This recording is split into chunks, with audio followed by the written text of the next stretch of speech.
JAXA's Tanegashima Space Center on September 7th last year and has been flying smoothly so far. At around midnight tonight, which will be by then January 20th, just as the date changes here in Japan, the descent operation to the lunar surface will begin, and the lunar landing is scheduled for around 0:20, 20 minutes past midnight. During the broadcast, we'll first provide an overview of the SLIM mission to signify its importance from an engineering standpoint, and take a look at the science that we're hoping to achieve with SLIM. Then the landing operation will be relayed from around midnight, so do stay with us. We're going to start with a history of Japanese lunar exploration and SLIM itself.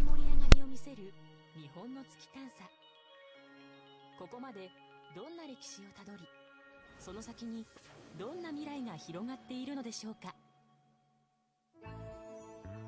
日本の月探査の幕開けは1990年に打ち上げられた光学実験衛星飛天。月の重力を使って探査機の加速と減速を繰り返す二重スイングバイに世界で初めて成功。日本はアメリカ、ソ連に次いで月の周回軌道に探査機を送り込んだ国となりました。探査機の速度を自由自在に操れるこの技術は宇宙探査の大きな一歩となりました。飛天に続くミッションとして2007年に打ち上げられたのが月周回衛星かぐやです。かぐやには当時史上最多となる15種類もの観測装置を搭載。アポロ計画以来初となる本格的な月の観測が行われました。月の地形や地下の構造を明らかにし、世界の月探査を先導する存在となったのです。かぐやの偉業は科学技術の成果だけにとどまりません。月の地平線から昇る青い地球の映像は多くの人々の心を捉えました。正直言ってかぐやの印象的な映像を見て、研究者としての人生が大きく変わったと思います。私はもともと地球の磁気圏のプラズマの研究をしていたんですけれども、かぐやの映像を見たことによって地球のことだけでなくて、月のような他の星の研究もしてみたいという、もう絶対面白いはずだという、そういう意識を持ちました。かぐやの成功をきっかけに国際宇宙ステーションの後に続く国際月探査への機運が高まりました。この動きを受け NASA をはじめ各国の月探査機がかぐやに続いています。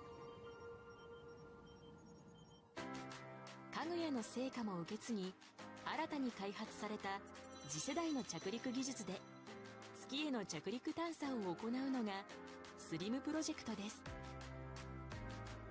国際的な月探査であるアルテミス計画に先行して月探査の新しい未来を切り開くことが期待されています。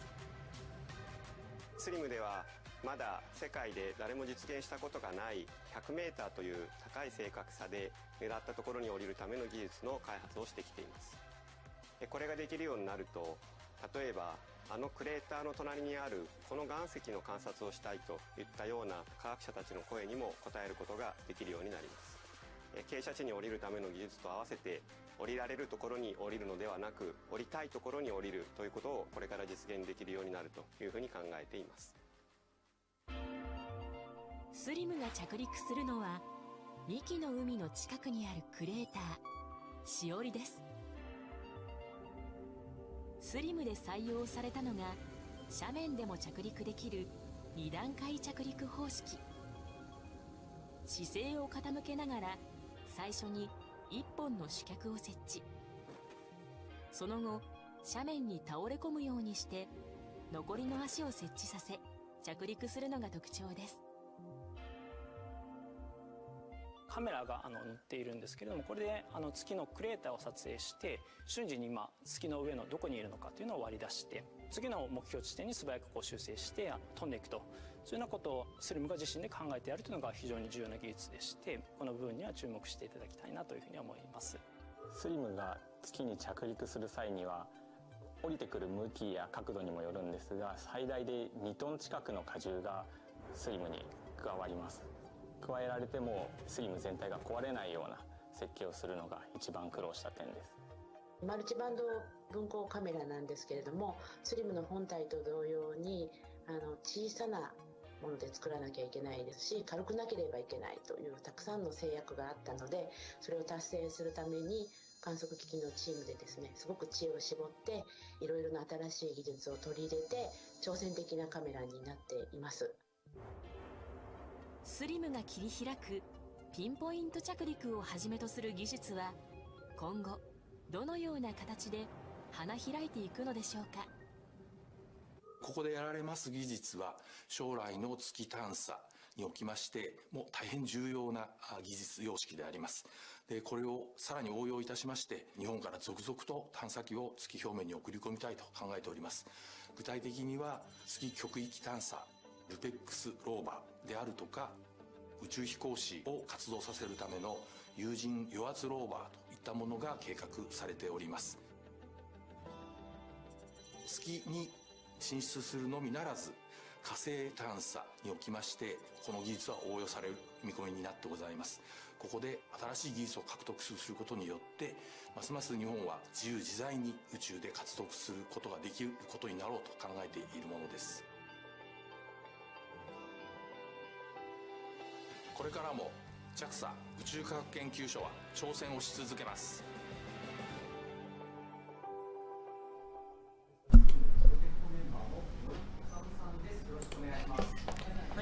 We will now discuss more about the moon landing with SLIM with our guests on this broadcast. Our first guest is from the SLIM project team, Mori Osamu, in the Department of Interdisciplinary Space Science here at ISIS JAXA. Mori-san is going to start by giving us an overview of the SLIM mission. 皆さんこんばんは。よろしくお願いします。はい、それでは森さんには、スリムの概要であるとか、それから打ち上げからここまでの経緯について、解説をしていただきたいと思います。よろしくお願いします。はい。それではスライドを映していただけますでしょうか。We're going to share some slides. Here we go. So, from an era of landing where we can, we're going to move with SLIM to an era of landing where we want. 目指している速度でいうと、降りやすいところに降りるから降りたいところに降りる探査へ、ゲームチェンジするといったものになります。 So the SLIM mission has two main objectives. Objective A is a technology demonstration of a high-precision pinpoint landing on the moon. With a soft landing by SLIM, Japan will be the fifth country to land on the moon after the Soviet Union, USA, China and India. But the landing precision will be the highest in the world. So conventional lunar landers actually have a landing accuracy of several to tens kilometers, whereas SLIM is aiming for a landing accuracy of only about 100 meters. And this technology is necessary for the era of full-scale lunar surface exploration activities where we want to control very precisely where we're going. The second objective, Objective B of the SLIM mission, is the realization of a lightweight lunar planetary probe system. So SLIM includes innovative weight reduction through improvements to the spacecraft structure, chemical propulsion system, power supply and orbit. And this will lead the development of a lightweight lunar probe will lead to the ability to have an increased payload for missions, such as, for example, sample return missions from the Earth or to Mars, or really anywhere else, because you have more of that weight available for instruments. 月の探査の原理として、その月面に着陸する質量に対して2、3倍の燃料というのが必要になってしまいます。ですので、システムを少し減らすだけでもその数倍の効果が期待できるということになります。で、これによって、ペイロードを増加させたり、もっと燃料が必要となる地球機関や火星探査にもつながるといったことになります。So from here we're going to look a little bit more at the SLIM's configuration and some of the components that allowed it to be such a lightweight spacecraft. So here we have the SLIM configuration itself. The mass of SLIM is 190 kilograms when it's in what we call a dry condition, that is, there's no fuel. And it's 710 kilograms when it's wet, so this is at launch when it's fully fueled. And you can see the features of SLIM's design in these images, such as, for example, the thin film solar cells that stretch across the body of SLIM, and the navigation cameras that, as we'll see a bit later, are a key component to SLIM's pinpoint landing mechanism. You can also spot the two main thrusters of the main engine and the smaller auxiliary thrusters, of which there's 12 around the outside, and SLIM's feet on the right here, which are the small shock-absorbing meshes. So here we have a bit more of SLIM's structural design. Top to bottom here in Japanese is written the PAF rings, which couple to the rocket. After that there's the tank, which is also used as a structural base of the spacecraft. Below that there's the deck panels with the landing sensors mounted on them. Below that again there's the RCS panel, which has the thrusters. Then we have the electrical equipment box and the instrument box with the scientific observation camera. So one of the innovative things here is actually SLIM's tank, because it's this integrated dual oxidizer tank that reduces weight, and then the cylindrical tank itself forms the structural base of the spacecraft, which also significantly contributes to an overall mass reduction of that spacecraft. Now the bottom part of the slide shows the attitude of SLIM during landing. From about 50 meters above the surface, SLIM will rotate to a vertical position and start to descend. But just before landing, SLIM will lean forward so that its lean forward so its rearmost leg touches the surface first. Then the spacecraft tips forward onto its front two legs before stabilizing into this horizontal position. And in the bottom right here we have the mascot SLIM Moon, which you'll often see on our Twitter feed, @slim_JAXA. And now we're going to turn to the design actually of the SLIM tank, the chemical propulsion system. Now, as I previously mentioned, this is an integrated fuel and oxidizer tank, which is designed to reduce the spacecraft weight. If you look at that sketch in the top middle of the slide, you actually have the oxidizer in the blue part at the top. The propellant fuel is in the bottom, and there's helium gas in between. And a lightweight diaphragm separates out these sections, and this is newly developed. It's made of PTFE, which I believe stands for polytetrafluoroethylene, and it's part of the new development for SLIM. So the main engine is actually seen at the bottom left of the slide, and it uses a ceramic combustion chamber that was actually developed here in Japan. And it's designed to use an impressive combination of a wide thrust range and pulse operation. It's not been found anywhere else so far. The high performance also helps the overall mass reduction of the propulsion system. And then on the bottom right we have the auxiliary thrusters, which have a thrust of about 20 newtons. This is a 12-unit configuration. And by making a different pattern of thrusters fire at different times, you actually control the spacecraft attitude, orbit maneuver, and precise landing. Now we're taking a look at the power supply of the spacecraft. So at the top here we have the solar batteries. These are thin filmed triple junction solar cell sheets. They're lightweight, they're flexible, and they're highly efficient on curved surfaces such as the SLIM tank. Below that we have the batteries, the lithium-ion battery. The outer casing is made of stainless steel. There's two sets of these cells that are bound by carbon fibre reinforced plastic CFRP plates, and these are designed to stand vibration and impacts during launch, as well as charging and discharging in a vacuum environment. And then right at the bottom we have the integrated power control unit. This handles functions like solar power generation, the power distribution, heater control, battery charge and discharge, and thruster valve operation. So this is actually SLIM's orbit, which performed what we actually call a swing by orbit, which means it reached the moon. It launched in September, and we actually reached the moon as early as October, at the beginning of that month. But rather than stopping there, we actually swung outwards, and this is the idea behind the swing by orbit, going to a rather staggering distance of about 1.38 million kilometers from the Earth, before turning back and returning to to the moon, where we intercepted again and went into orbit on Christmas Day. There Slim goes, and there's the swing by.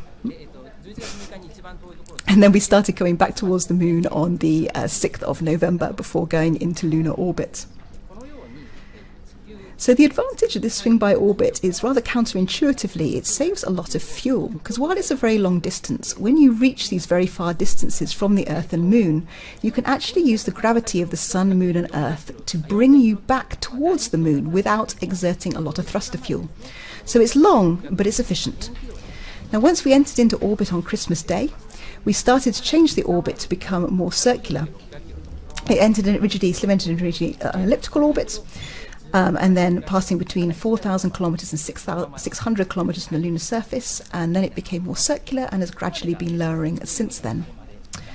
So let's look at the demonstration of the technology needed for high precision landing, this pinpoint landing on the moon.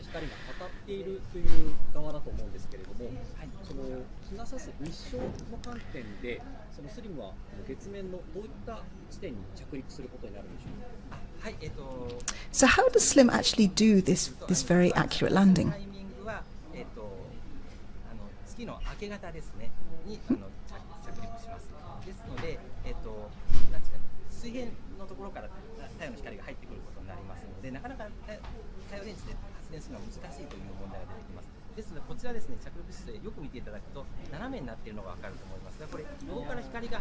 Oh, we've gone back to look at the spacecraft design again, and in particular these solar panels, which are flexible and fold around the fuel tank as opposed to being the flat wings that you normally see with conventional spacecraft.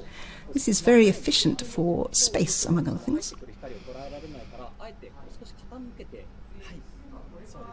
This is because Slim will be landing in the morning and it needs more sunlight, so it has to be tilted.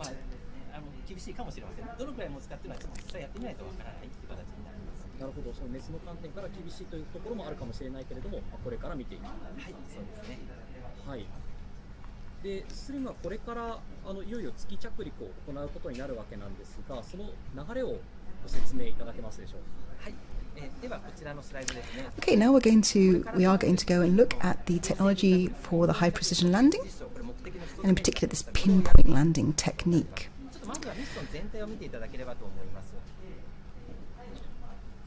This is the mission movie for Slim. We're going to do a run through from the launch through to arriving at the moon. So this is a spacecraft separation. And then the first step is both an Earth swing-by, where we use the gravity of the Earth to give us a kick in the right direction. And this is followed by the lunar swing-by that we mentioned earlier, where we actually pass the moon and go out to a much further distance in order to use the gravity of the Earth-Moon-Sun system to pull us back. And now we're observations from lunar orbit. This is part of the vision-based navigation using the onboard cameras. So Slim's cameras scan the ground beneath it on the lunar surface and identify craters, which helps Slim know where it is. Now we rotate to a vertical position as we prepare for landing. And Slim starts scanning the ground again, this time looking for obstacles that would actually be dangerous to the spacecraft should it land directly on them, for example, large boulders. And if it spots a large boulder, it moves horizontally in order to avoid that boulder and to an open space. And then just before landing, it's going to release the spacecraft's two rovers, LEV-1 and LEV-2. And then here is the two-step landing where we land on that back lead first and then tip forward onto the front landing gear.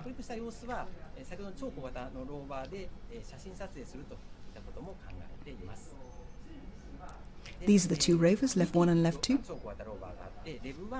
And this is the movement of LEV-1, which is a hop. And this is LEV-2, the little ball rover. We'll talk a little more about that later. It springs open to actually have a wheeled format, so it will be moving along the lunar surface with wheels.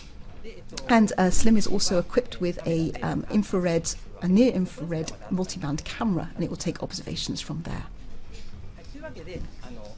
So now we look again at this landing sequence.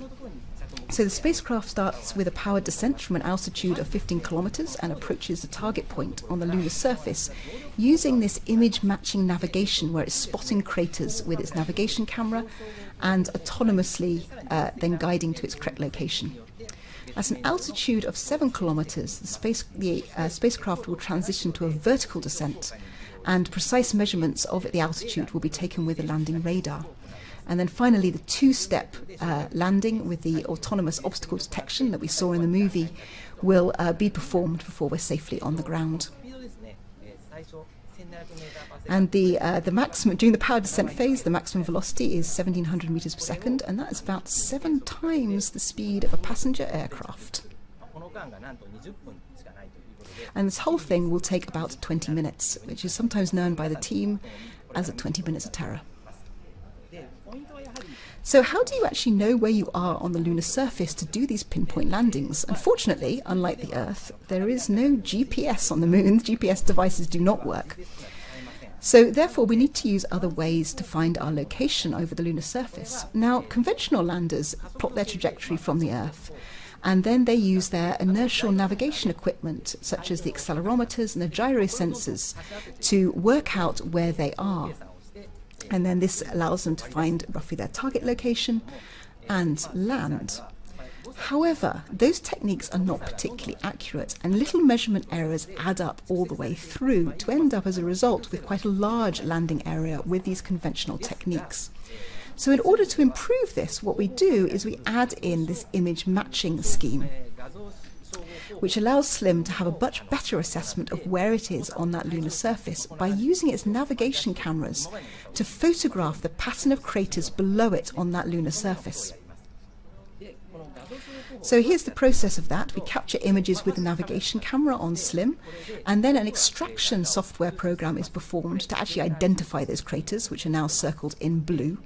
And then with that pattern of craters, SLIM compares it with its onboard maps, which it's got from previous orbiter missions, such as Kaguya and from NASA's LRO orbiter.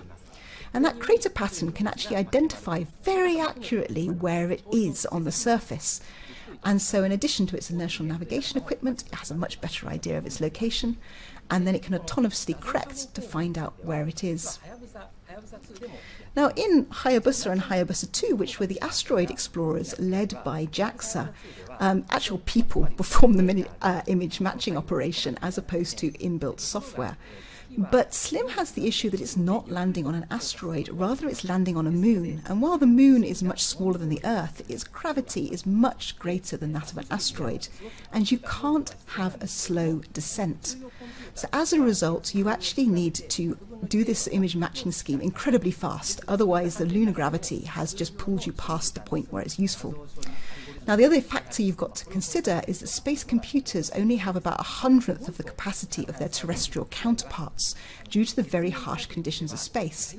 So as a result, the team had to develop this image matching algorithm that required only a few seconds of processor time, otherwise you'd miss your chance, on equipment that was not cutting edge. And there's no redo on a moon landing. Once you start that descent, that is it. You can't just pull up and start again, unlike on an asteroid. So now we have a look at a couple of the other navigation equipments on board SLIM. The top is the navigation camera. These are two units that are actually placed at different orientations so that SLIM can examine the surface both during the para descent phase and during the vertical descent phase when the spacecraft is tilted at a different angle. The middle part here is the landing radar. This is an altitude range sensor to measure the altitude and velocity in the direction of the lunar surface during that vertical descent phase. And finally, we have the laser rangefinder, which is much more accurate, and it's used during that final descent to pinpoint the altitude immediately before landing. So once we get to the point of the landing, we're actually landing on something that should be a 15-degree slope, and that's dangerous. It's very difficult to do. So in order to land safely on a fairly steep incline, we actually have this two-step landing system was adopted. And this was developed after copious amounts of simulations, both computer and practical, to find out what's the safest combination for a spacecraft like SLIM so that it doesn't tip over. And the ultimate result was you land on the back legs and then you rock forward, as we saw in the movie, to a stable position. Now, the legs of SLIM themselves are actually these 3D printed semicircular aluminium spheres, and they're designed to compress to absorb the impact of SLIM landing on the surface. This is a very compact design because much larger missions would use legs with joints, but SLIM doesn't have the space for that, so they have these very compact, crunchable 3D aluminium spheres. Now, just before SLIM lands, it's going to release 2 lunar excursion vehicles, LEV 1 and LEV 2, and these will be a demonstration of small probe movement technology on the lunar surface environment.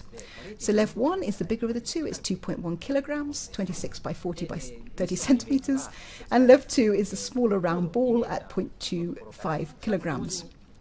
And these two will communicate as follows. The LEV 1 will actually talk directly to the Earth, and it will move through this hopping motion where there is an arm that presses forward onto the lunar surface and it causes the rover to jump. And it has an antenna, so it can communicate its pictures and other information back to the Earth. LEV 2 is smaller. It's going to have wheels because it springs apart from its spherical configuration into these 2 wheeled parts, and it will send its data via LEV 1 back to the Earth. This is a close-up of the movement of LEV 1. It has this punching arm that pushes down to the lunar surface. Because the moon gravity is very weak, this is actually very effective. And the rover should jump forward a fair distance before coming back down to the moon. And this is LEV 2, also known as SORA-Q, and it starts off in a ball configuration, but once it lands, it actually pops forward, and it has these 2 modes of motion, this kind of crawl, and also a more butterfly-like motion. And so here we are, designing technology from an era of landing where we can to landing where we want. And if you're feeling worried that you didn't manage to absorb everything that was said, Mori-san will be back to take us through the key points just before we begin descent. So our next guests are members of the private company manufacturing behind the SLIM mission. First we have Okaida Yu, who's from the Mitsubishi Electric Company, sometimes referred to as Melco, and these are the spacecraft system contractors. Okaida-san is based at Kamakura Works, where SLIM was constructed. So Mitsubishi had actually a very tough job, since as we've seen, SLIM needed to be made as lightweight as possible. So if the spacecraft can be made lightweight, like SLIM, then you do have the option of increasing the mass available for possible observation equipment, and also costs such as transportation to the rocket can be kept very low. Such development therefore can lead to more frequent lunar and planetary exploration in the future. So this is why a lightweight mission was very important for SLIM, and the challenge of construction was passed at least in part to Melco. So one example of that is that SLIM's tank was a new design because it acted as the body of the spacecraft as well as storing the fuel. This actually meant the tank was more exposed and various devices had to be attached to the tank exterior.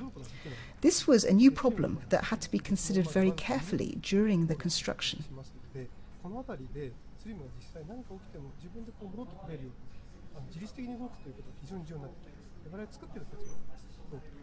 Melco are also the spacecraft systems contractor for one of JAXA's upcoming missions, the Martian Moons Exploration Mission, MMX.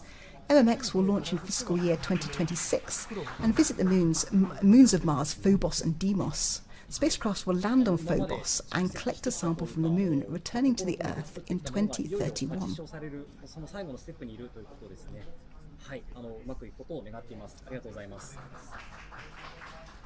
はい、岡田さんどうもありがとうございました。は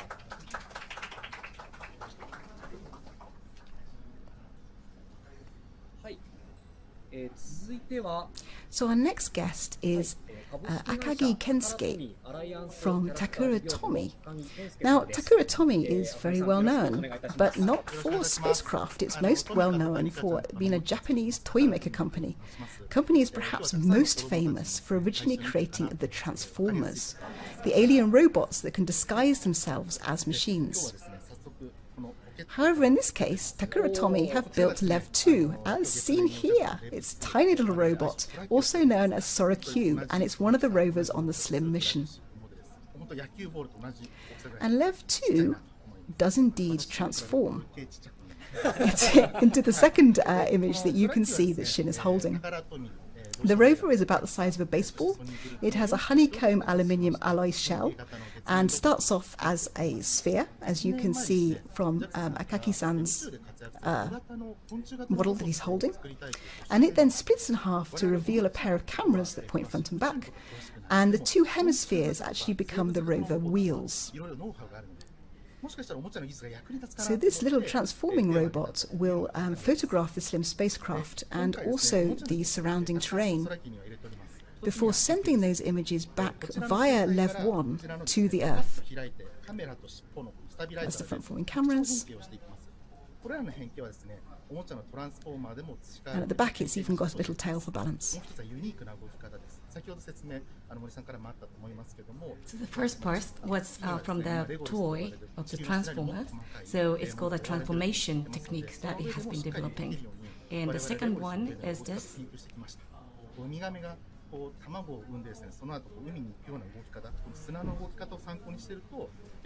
So imagine that the sea turtles move on the shore, and they're inspired by the movements, and then they try to capture and then try to have that mechanism embedded. So what I'm hearing is this is a transformer sea turtle. Yes, that's right. That's wonderful. その思考の柔軟性っていったところですか。こういうものはおそらくレブ2の開発のどういった部分に生かされているみたいなのがあるでしょうか。そうですね。やっぱりこの空球を作っていく中ではこのおもちゃの技術を入れていくとか、皆さんの周りの人大好きなおもちゃが月でも活躍するかもしれないなと思うと、こう普通の考え方というよりかですね、ちょっとこうぶっ飛んだ考え方。It looks like this has been really creative process to invent this sort of toy, and is that right? And then he thinks that this is because of the company's strengths that the toy has been made into the space. Excellent. And toys like Transformers are incredibly imaginative, so maybe this is a more logical step than we might have previously considered. And it is unique. It is unique.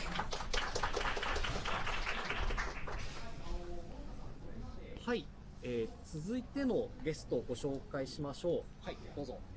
So our next guest is Murata Tomakatsu from the Graduate School of Science in the University of Tokyo. 研究家の諸田智勝さんです。よろしくお願いします。よろしくお願いします。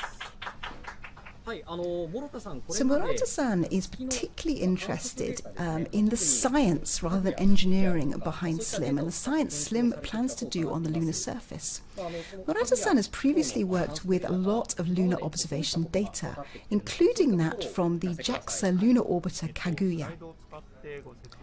So Kaguya, which was launched in 2007, orbited the moon and mapped the moon's geology all over its surface. The result were these very high-resolution maps that Kaguya and similar missions, such as NASA's Lunar Reconnaissance Orbiter, LRO, revealed. And you see these key bodies of rock that aren't particularly large areas, but are really interesting, and they could shed some light onto important questions in planetary science, such as those related to the moon's formation. So you have this situation now where you have fairly small but numerous regions of interest that you really want to get a look at. And this brings us to the need for SLIM's pinpoint landing technology and the ability to land on slopes, which enables us to choose a much wider region of possible landing sites and also land on some rough terrain, which is what we're seeing here.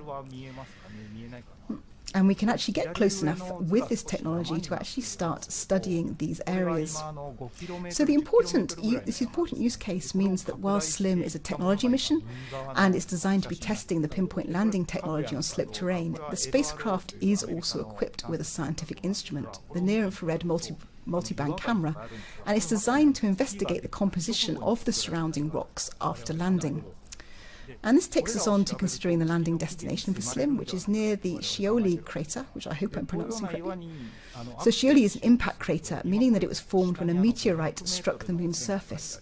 When a crater forms through an impact event, the debris from the deep interior can be ejected, and a central hill forms from those exposed deep materials. So in and around impact craters, we expect to possibly find rocks from the moon's deep interior that have been ejected. And these are often found in mounds in the center of craters or the surrounding boulders in that region. So one of the minerals that is particularly interesting for this is olivine, which is quite a heavy mineral, and we expect it to have sunk into the moon's mantle during its formation. Therefore, if we spot olivine on the surface, it's probably a mantle rock that's been ejected from the moon's interior. And if we could land near one of those olivine-containing rocks and compare their composition with those on the Earth, it can tell us more about how the Earth formed, moon formed. And it might be taking like an hour to explain, but he'll try to say it in 1 minute.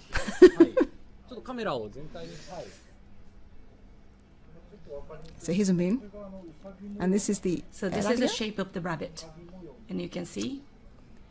And this is a pattern that you can recognize on the moon. So in Japan, well, the rabbit is what's seen on the moon's surface. That's right.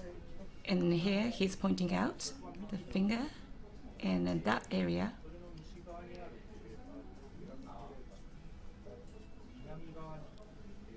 This is Mare Nectaris. Yeah. So the Shioli crater is just right there at the spot of the right ear of the rabbit. And then it's trying to land on this exact spot, as you explained.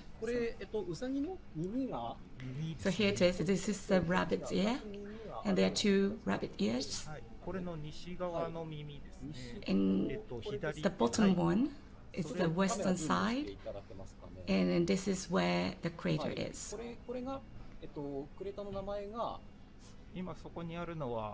So this is the landing site for SLIM. It's going to be on this crater where we think we're going to have exposed olivine material from the moon's mantle. And it's on this sloped terrain, so we have to land very accurately and on a slope.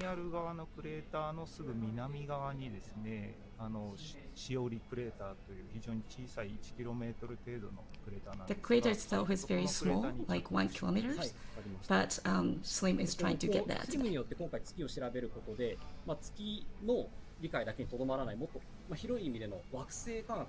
So by going there, by SLIM, what will we be able to find out? So this is beyond the SLIM's scope, but could you please tell us about the importance of this research?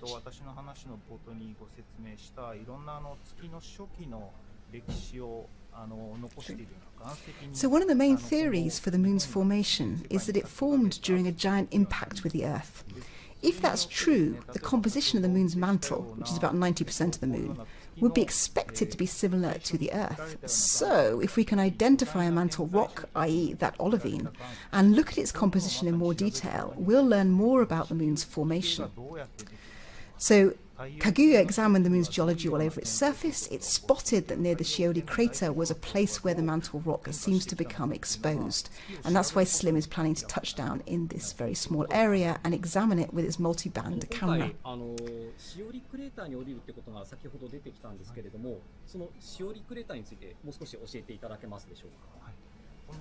Could you please tell us more about this crater, Shiori? こちらにあります。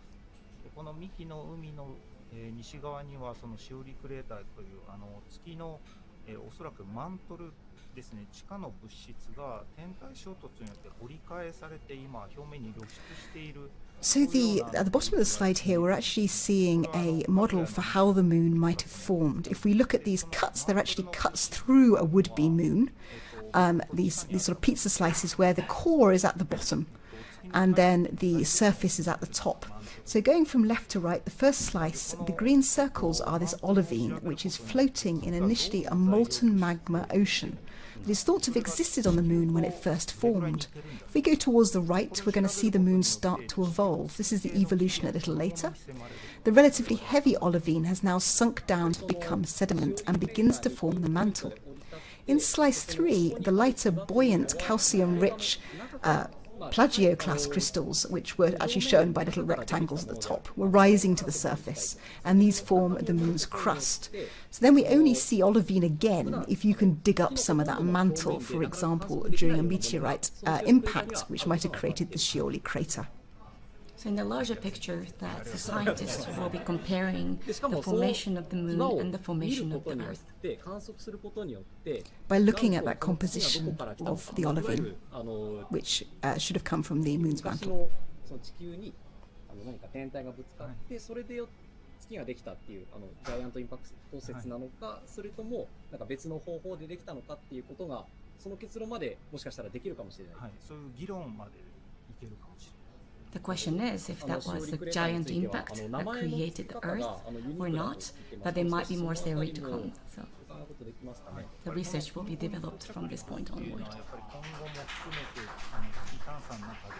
画期的なやっぱり技術になるということで、これからの月探査のやっぱりここにしおりを入れるイメージでつけられたと聞いております。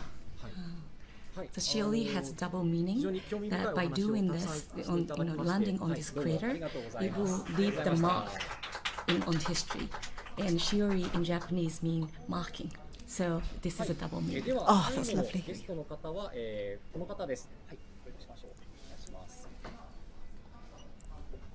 Okay, our last guest is JAXA's Vice President, Sasaki Hiroshi. 佐々木宏さんです。よろしくお願いいたします。よろしくお願いします。佐々木さんは日本のアルテミス計画を統括されていると。So VP Sasaki is the Director General for Human Spaceflight Technology Directorate and the leader for Japan's participation in Artemis. So could you please tell us about what you are doing right now for the Artemis? 日本が参画をするというふうに発表しています。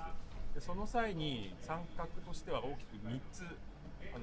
So Japan has already said that it will be participating in Artemis. And then there are 3 things that we will be planning on doing. それを今後のアルテミス計画に参考にするといったものが一つ。それから月の有人の周回拠点ゲートウェイ、これに対して生命維持装置を提供するとか物資を補給するといったものがもう一つ。それから最後が有人油圧ローバーを開発する。この3つになります。Okay, so the main goal of the Artemis program is to establish a human presence on the moon, but while doing so, that Japan will be contributing more on the robotics as well. And the first one is the crewed mission that will be setting on the foot on the lunar surface, and also another one will be sending the pressurized rover for crew driving on the lunar surface. So in Washington D.C. as well, that he has just been to, that they are paying much attention to this Project SLIM. And because this is leading more techniques to be developed for Artemis in the future, so it has like a lot of anticipation and also excitement. And for Artemis project to be going on, that both sides, so crewed and then uncrewed, so manned and unmanned projects are important. So they have to be developed in tandem. So the SLIM will just go on and then first focusing on the technology and what more can you do with this technique?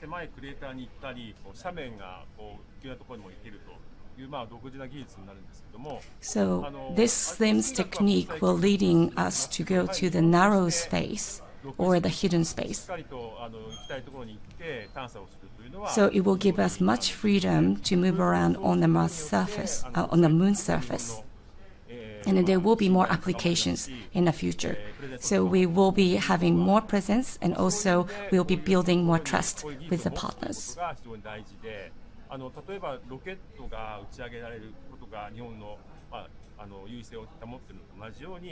And it has been that Japan has great trust building by presenting trustful rockets.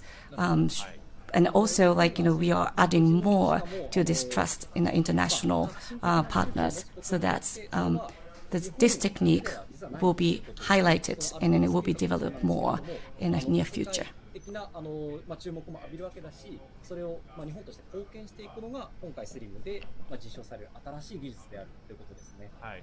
で、その技術を実証した上でね、またその次が期待される。So what's next? And then what can we say about the projects coming after SLIM? ということで、今後のミッション、複数いろいろと検討していて、今後このスリムが成功した暁にはどんどん次に進んでいく。So we already have few more things planned in the future. So this will be the critical time for us to look at the success of the SLIM. こういったものがそうですね、佐々木さんがフォーカスされているところで、今後進めていくということなんですね。So does it include the pressurized rover? And yes, the rover as well, that it will go to the place where they want to go. So the pinpoint landing is necessary. そういうところでこういう無人探査でしっかりとこう行くということがこの大事で。But the rovers can only go to the safer places. So building this technique and then going to the place where is sort of hidden or it's very difficult to go, and it's still the technology will be useful in the future. 人が行くのは難しいっていうところはやっぱりその無人探査がまだまだその技術を持って実証していく、実際に実現していくっていうところ。So that's exactly why VP Sasaki has been emphasizing the importance of both manned and unmanned exploration. And thank you very much. はい、ここでですね、いろいろ質問が来ておりまして、森さんに解説を少し。So now we're going to return to Mori-san, who's going to remind us of the key points as we head towards descent and landing. So here's our summary slide of SLIM attempting a pinpoint landing on the moon. The powered descent is from an altitude of 15 kilometers with 3 thruster boosts and coasting in between. We approach the target site on the lunar surface using this image matching navigation technology, where we're going to match the craters to known patterns on our onboard map using a navigation camera and autonomous guiding control. Then we begin the vertical descent from a 7-kilometer altitude. This includes 3 short hovering times. And we also do obstacle detection to avoid any dangerous boulders from about a 50-meter altitude. And then the 2 little Lev rovers are released at a 2-meter altitude before we do the 2-step landing on the sloped terrain. And we're aiming for a lunar landing accuracy of order 100 meters during this 20 minutes of terror. Landing can be confirmed relatively quickly, but more than that to do with the pinpoint landing accuracy might be determined as much as a month from landing.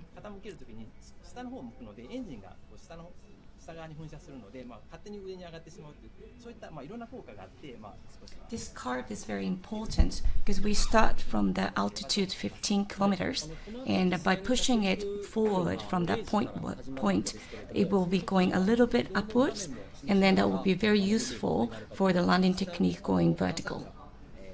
And also the engine will be shooting down, so that energy will put the probe up there. So this curve itself is very much suitable for pinpoint landing.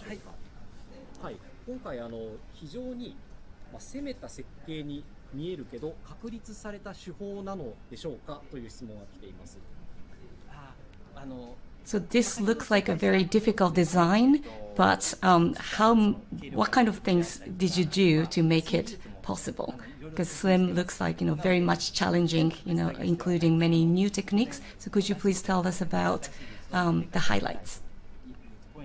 一方できちんと検証しているといったところが大事になって、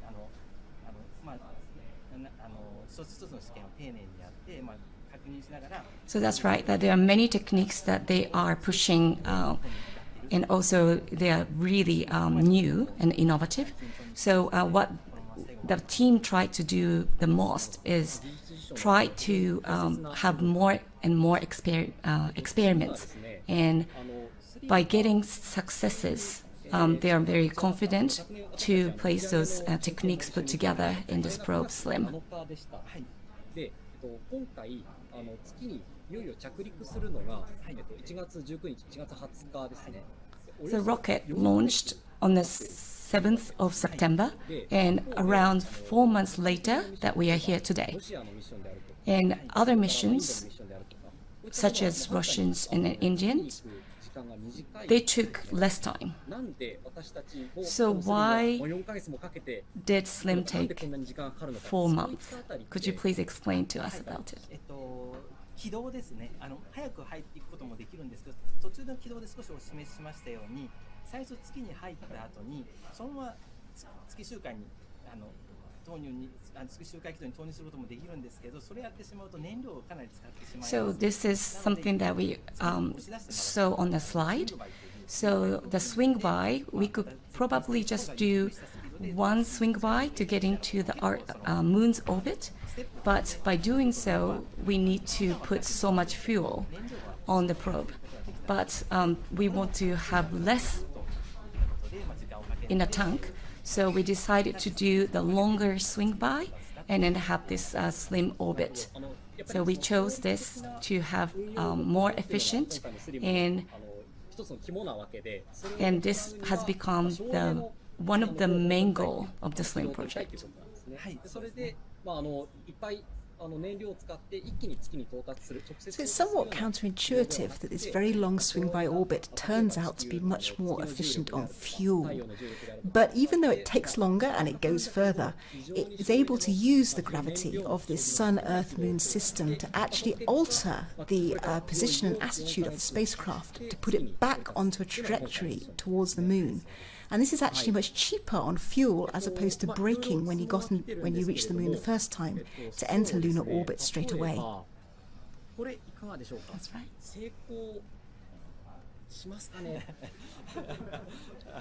はい、そうですね。成功するためにやってきた。 So what do you think that will be successful? もちろんこれまでの実績で言うといろんな海外でもいろいろ苦労しながら、失敗も重ねながらやってきてるっていうのは。And it has been like many challenges and also failures, as we all know, but we would like to believe that this will work today. And we have many experiments and then many discussions. So today we believe that things will work. And sorry for asking the difficult questions, but as Mori-san explained, that many experiments proved that this technique should work. So, okay, next question, or maybe comments from the audience. As an aside, if you look at the Moon that's in front of it's just gone off camera, but to the left of that is one of the actual landing legs from SLIM, so you can examine its mesh crushable structure when it comes back on camera.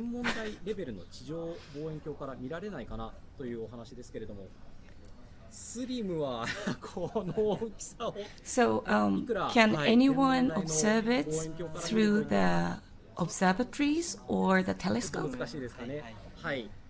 And Mori-san's answer is that it's probably very difficult.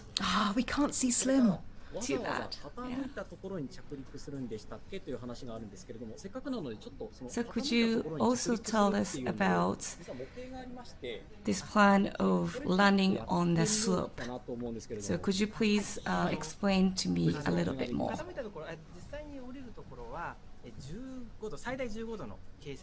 So from this angle you can see the 5 legs on the SLIM spacecraft, the rear leg that sticks out the furthest, and then a more square structure for the forward landing gear and middle landing gear.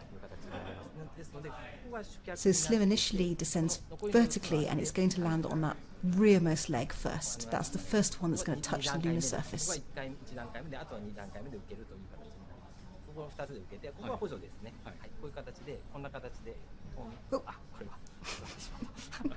So it lands on the back leg and then it tips forward onto those front 2 legs. 2 steps.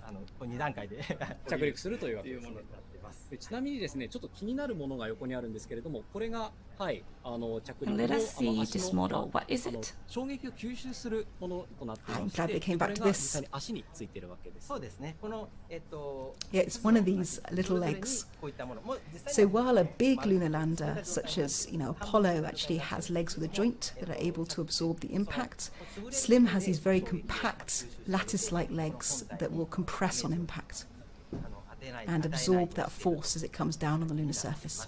はい、ここまで質問とコメントの紹介をさせていただきました。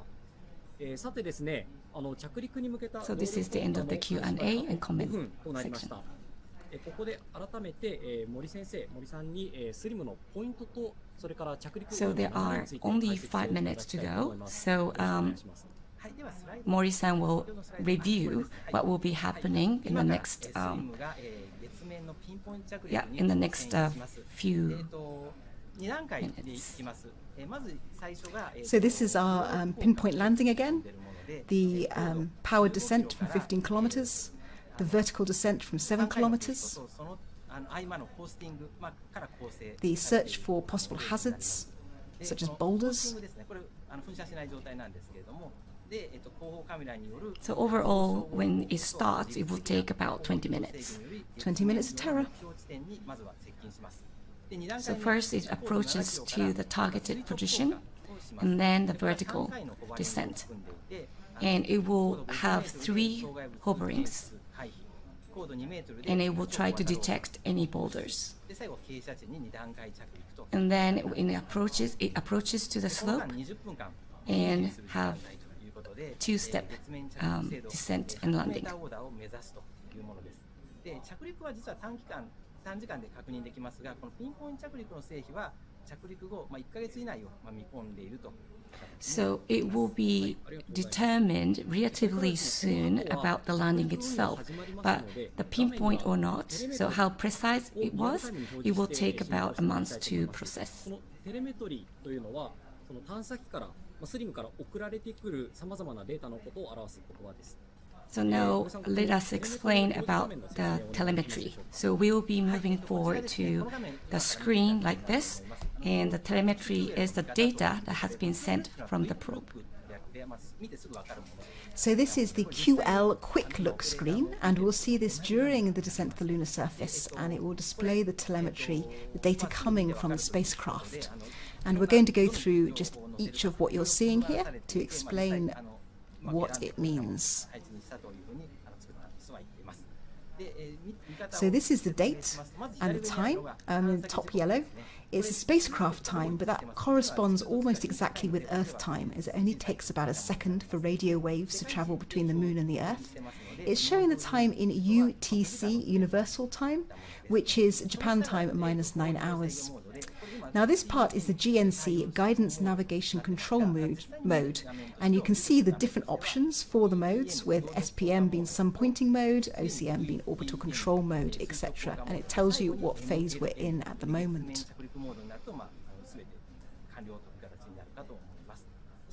This is going to show us the spacecraft acceleration. It's the actual measured value of the accelerometer is on the left.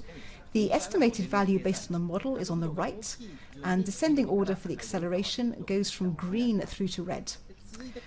This shows the status of the auxiliary thrusters. The scale here goes from 0 to 100%. And this is the status of the main engine injection, with a scale again going from 0 through to 100%.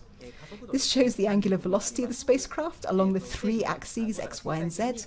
The colours here indicate descending orders of control error, with green having minimal control error. Gosh, we're going fast. This is the remaining propellant. The fuel is on the left, the oxidizer is in the middle, the total is on the right. The fuel to oxidizer ratio is 1 to 0.8. The BAT SOC is the remaining battery capacity, and now we are looking at, if this graph looks like this, it's the mode before powered descent. So altitude from the sun is seen on the left, the altitude from the Earth is on the right. This is now what it looks like when we go into the powered descent mode, showing positional information such as the trajectory, white line, and the actual trajectory. Is that right in the red line? No, this is the vertical descent mode. My apologies. The last one was the powered descent mode. This is vertical descent mode. ので応援よろしくお願いします。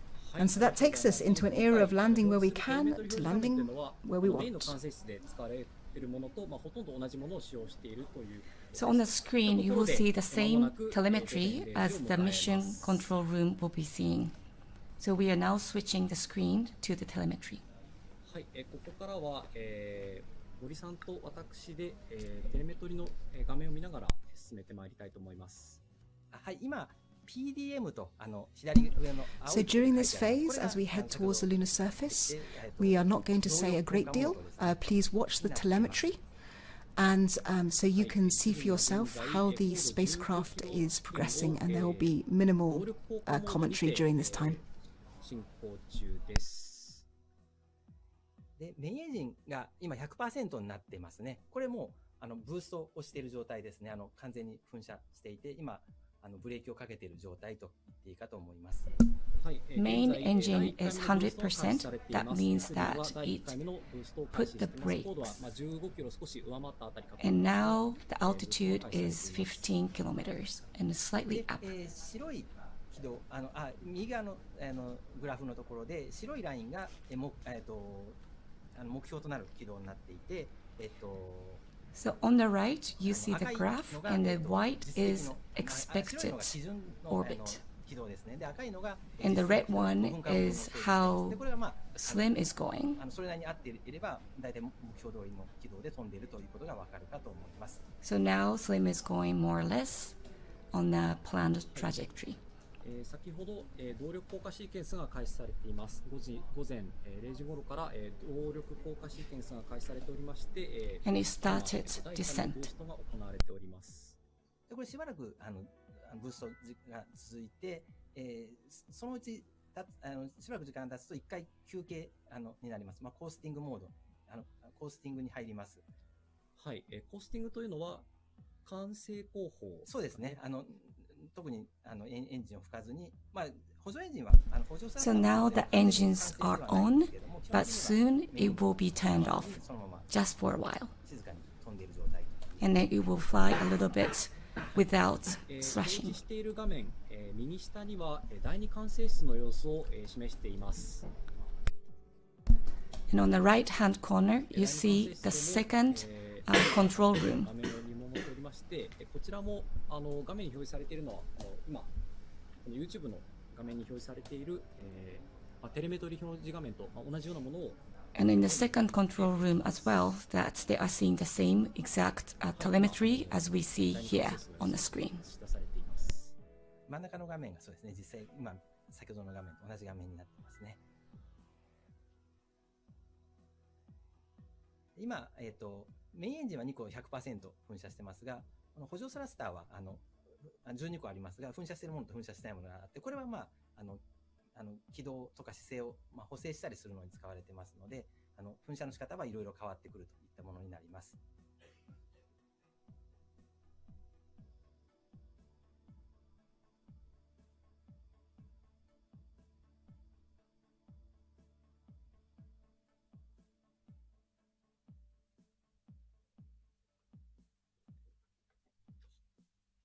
はい、現在、第1回目のブーストを実施中です。高度はそうですね、20キロを上回ってきたあたりになるかと思います。The altitude is now 20 kilometers, and this is the phase of the first boost. And it will keep going for a while. これはメインエンジンがずっと噴射しているので、どんどん水薬が使われているっていうことを意味しています。はい、画面の右上ですね、青色がそうですね、FU って書いてあるのが燃料、で OX って書いてあるのが酸化剤ですね。Fuel, and you can see it on the right top corners, and it will have to decrease as it goes. 画面では、現在第1回の燃焼を実施中です。で左下の、加速度計の表示が、あります。A って書いてあるのが加速度計で B がモデルで計算した数字なんです。大体一致していて、緑なので十分加速度が出ているってことを表しています。The velocity is just about right, so you can see it on the left bottom, and now you can see both A and B are green, and it has been as it has been planned. So things are going okay on that side as well.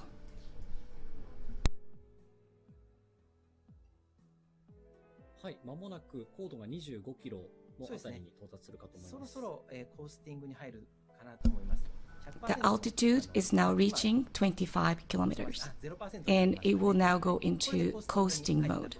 いう状態です。で、この間に、先ほどの画像照合工法を行います。で、位置を、今まで蓄積した誤差を一回これでリセットできる、位置がバチンと決まりますので、これで、完成工法でやってた位置のズレをこれでリセットするといった操作が行われます。はい。現在、スリムは、画像照合工法を実施中と思われます。So now it started to scan on the moon's surface, so it's looking for the exact place to land. はい、高度は25キロ上回ったあたりです。The altitude is just about 25 kilometers. はい、今、メインエンジン着火しましたね。100% になりました。これで第2回のブーストが始まりました。またこれでしばらくずっと噴射状態が続くかと思います。はい、時刻は0時5分を、0時6分ぐらいです。現在、スリムは第2回のブーストを開始しています。So Slim is going into the second phase of boost. So now you can see the engine firing. 緑色に表示されているかと思いますが、これ緑色になっているってことは、姿勢がもう姿勢の制御が想定通りになっていると、姿勢誤差が小さいということを表しています。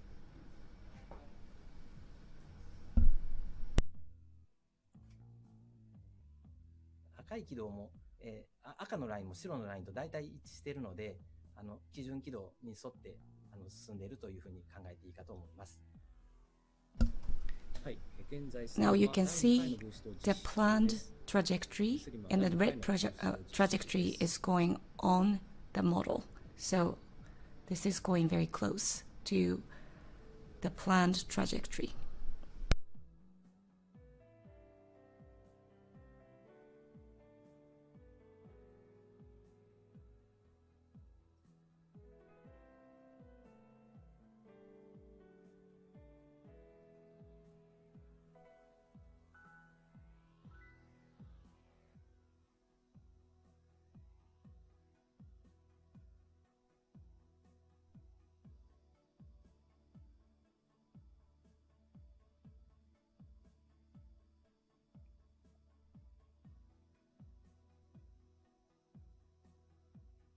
はい、少しずつ高度が下がってきています、そうですね。だいぶブレーキが効いてきましたね。最初軌道が先ほどお話しした理由で上がってたんですが、はい、もう落ちてきましたね。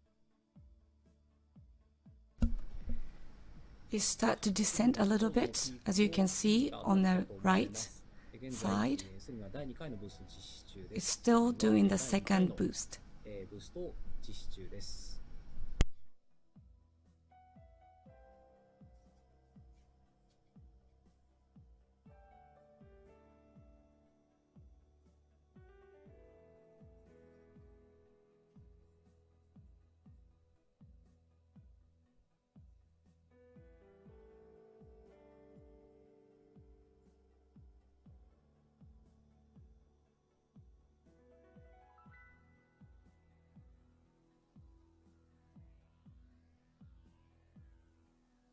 燃料酸化剤もだいぶ減ってきましたね。100キロもう割り込んできました。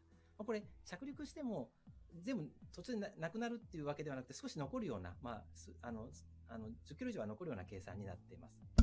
Fuel is also decreasing, as you can see on the right top corner. And now you can see 96.6 kilograms of fuel, and it will be about 10 kilograms or even a little bit slightly more. So that's where we are aiming at. So it will not be completely empty. 緑のバーが今出てますが、最初2ぐらいだったのは今少し高くなってきていると思いますが、これ同じ水力は同じなんで、探査機の質量が小さくなったので加速度が増えているっていうふうに見ていいかと思います。Velocity is increasing. That's on the left-hand side, and because the mass is decreasing, that means velocity is getting a little bit more in number. 現在第2回のブーストを実施中です。動力効果シーケンスにおいて第2回のブーストを実施中です。もうしばらく続きそうですね、これ。はい。It will continue a little bit. We are still on the second boost stage.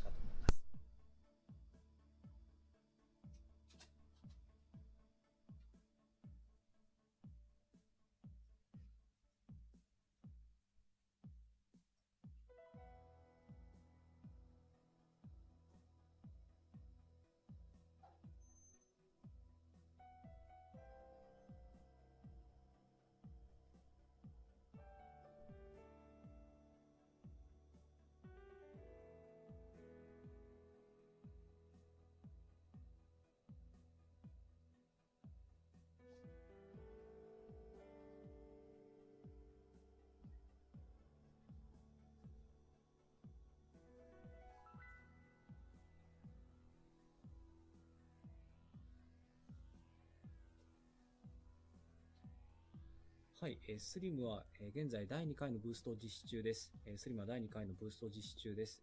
高度がかなり下がってきましたね。そうですね、もうちょっといくと思いますね、このまま。はい。はい、15キロ下回るぐらいまではこのまま 100% のブーストでいくと思います。で12個の Now is still the second boost stage, and it's now above 15 kilometer, and it will continue a little bit longer. はい、スリムは、高度20キロほどに到達しています。現在第2回のブーストを実施中ですが、高度が20キロほどまで降りてきました。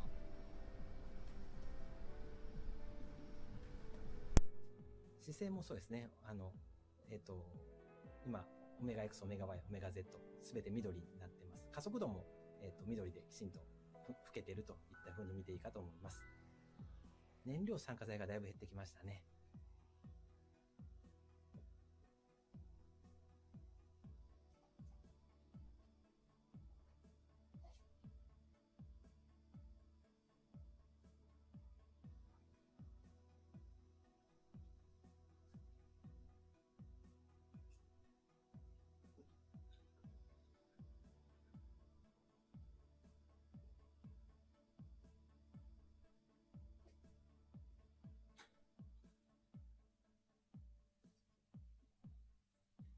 はい、スリムは現在第2回の、ブーストを実施中です。スリムは第2回のブーストを実施中です。Still the second boost.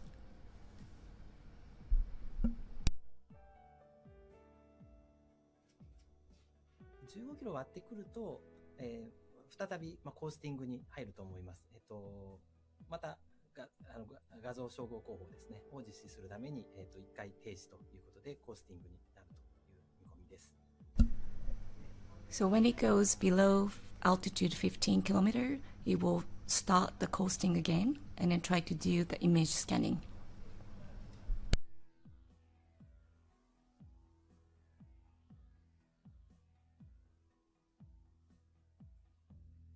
今メインエンジン 0% になりましたので、これで第2回のブーストが終了して、コースティングに入りました。Now you can see the engine has stopped like 0%. So now it starts cruising and trying to see the surface. So image scanning right now as it plans. また第3回のブーストが始まるかと思います。And soon we'll probably see the third phase of boost. スリムは現在画像照合方法を行っている頃かと思われます。高度は10キロを下回って入りました。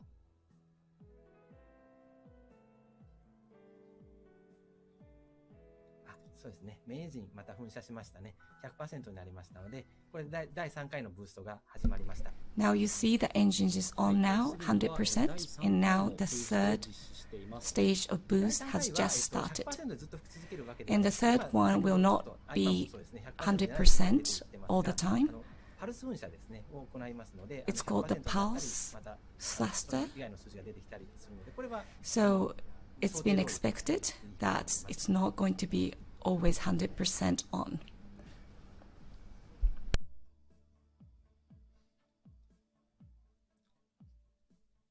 これをしばらくまた続けまして、高度が適切な、十分落ちてきたところで垂直降下モードに切り替わります。今、左上で PDM と書いてあるところが、VDM という文字に切り替わると思います。Now please pay attention to the left top. It's PDM. It will soon change. 第3回のブーストを行っているところです。スリムは第3回のブーストを行っているところです。Into VDM. So PDM will change into VDM. 高度がだいぶ下がってまいりました。10キロ下回って間もなく5キロに到達するかと思われるところです。これで画面左側の今のグラフもこれで垂直降下モードに変わると、この今のグラフも切り替わります。Now approaching altitude 5 km. はい、スリムは現在第3回のブーストを実施中です。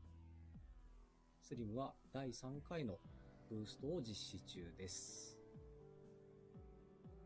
そうですね。今 VDM という文字が左側に、緑の文字に変わったと思いますが。Now it's been changed VDM. Now starting the vertical descent. 2つの探査機が乗ってる。これ、X 方向から見たのと Y 方向から見た、なんですか、図になっています。で、X 方向というのは、西方向。で、Y 方向、プラス Y が南の方向。So X-axis is the west and the Y is south. Now, 16分30秒あたりですが、すでにスリムは垂直降下モードに入っています。it started vertical descent. 垂直降下モードを実施中です。3000メートル割ってきました。はい。で、これもしばらくパルス噴射ですね。今数字が 100%、メインエンジンのパーセンテージが 100% になったり、またそれ以外の数字になったりと切り替わってますが、これ、パルス噴射をしているので、こういった形で、変化していると言ってみていいかと思います。で、これで500メーターぐらいのところまでこのまま降りていきます。で、500メーターのところで1回目のホバリングに入ります。It will descend around 500 meter and it will start the first hovering. 高度を下げております。スリムは垂直降下モードにて高度を下げております。1000メートル割り込みました。そうですね。そろそろこれで500メートルなんで、ここで1回目のホバリングに入ると思います。しばらく高さを維持する状態になるかと思います。Around 500 meter, it will start doing the first hovering. 高さが今一定になっているかと思います。はい、これホバリング状態。これそんなに長く続かないです。またすぐに降りていきます。It will be a short time, but this is the first hovering. 第1回のホバリングを行って終えたと思われます。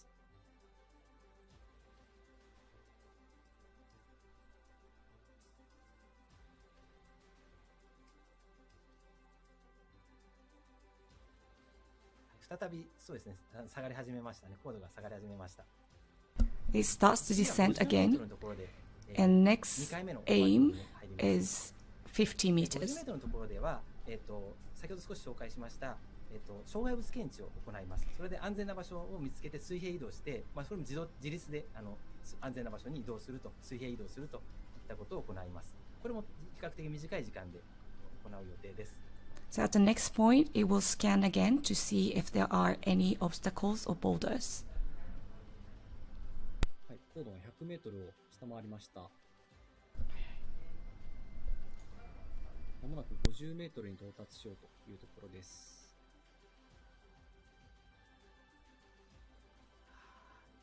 そうかな。はい、ここで一旦、はい、ホバリングに入った、2回目のホバリングに入った。This is the second hovering. これで安全な場所に水平移動を行って、その後またしばらく降下するという状態になります。Now it's looking for the safe place to land. を行っていると思われます。次は第2回のホバリングを行っていると思われます。障害物回避に今降りましたね。はい、これで高度2メーターぐらいのところで第3回のホバリングを実施し、これでレブですね、超小型ローバーを放出します。で、その後、一気に降りて、2段階着陸をするという形になるかと思います。Around the 2 meters, it will release the lev and it will land. Two-step landing is expected. モードが今 MLM というモードに切り替わりましたので、これで着陸したという状態になります。MLM Now you see on the left-hand side, MLM. That means it has landed. From the telemetry, it shows the sign この画面上だとなかなか MLM. 判断が難しいところですけど、姿勢も少し傾いているように見えます。で、MLM というモードで、傾いて倒れていると、着陸したといったような状況に見えます。はい、テレメトリーの表示画面の上では、スリムは月表面に、到達したかと思われます。高度は、月表面に到達したかと思われます。From the telemetry, what we see is the SLIM has landed on the slope.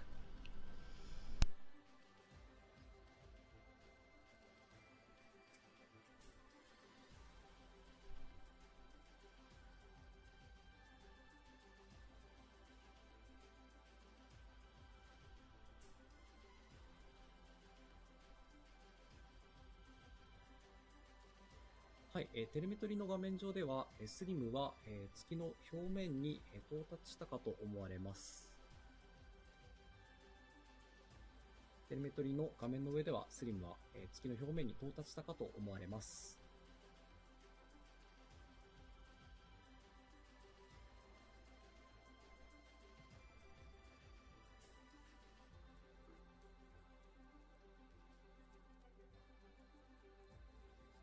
はい、繰り返しお知らせします。スリムは、テレメトリの表示画面の上では月の表面に、到達したかと思われます。スリムは、月の表面に到達したかと思われます。It looks like on the telemetry that SLIM is on the surface of the moon. 一連の動きはだいたい想定の通りの挙動を示していたように思います。はい、現在スリムの状況を確認しています。スリムの状況を現在確認中です。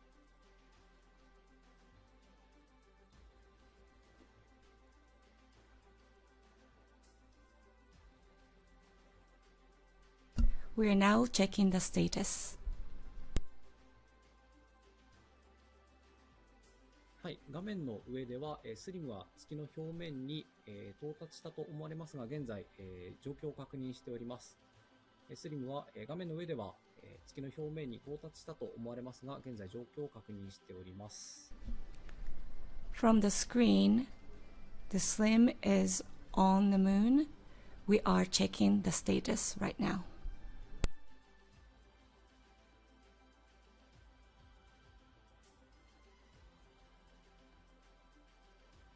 はい、画面の上では、スリムは月の表面に到達したと思われますが、現在スリムの状況を確認しています。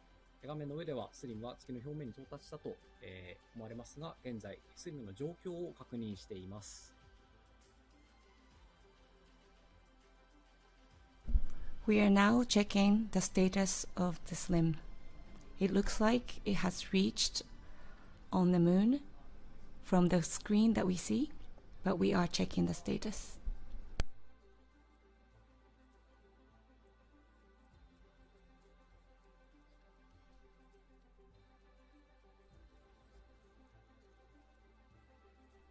はい、画面の上では、スリムは月の表面に到達したと思われますが、現在スリムの状況を確認しています。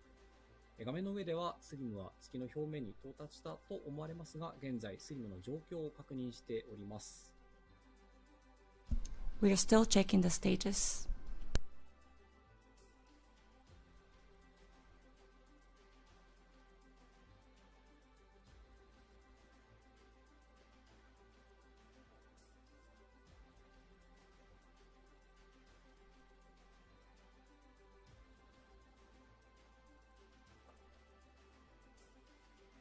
はい、画面の上では、スリムは月の表面に到達したと思われますが、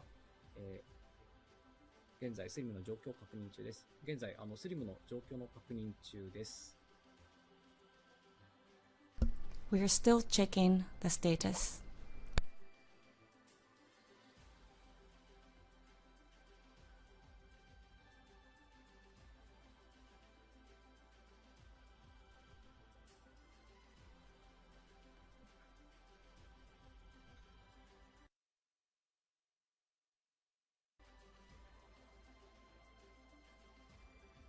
はい、現在スリムの状況を確認中です。現在スリムの状況を確認中です。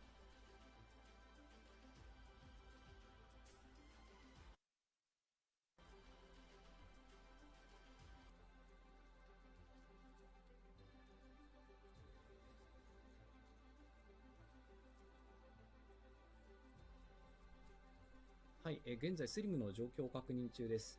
現在スリムの状況を確認中です。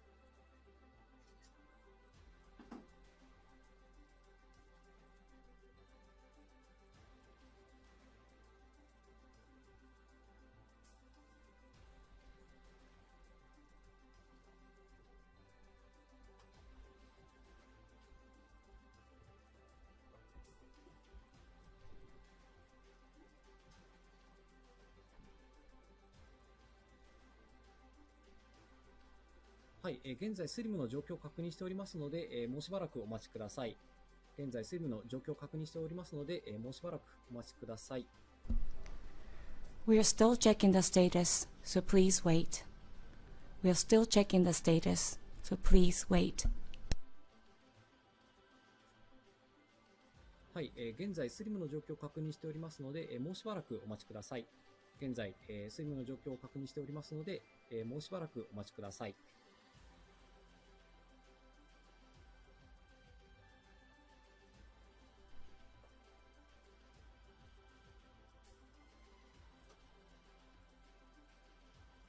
はい、スリムの状況確認のため、0時30分で番組を中断いたします。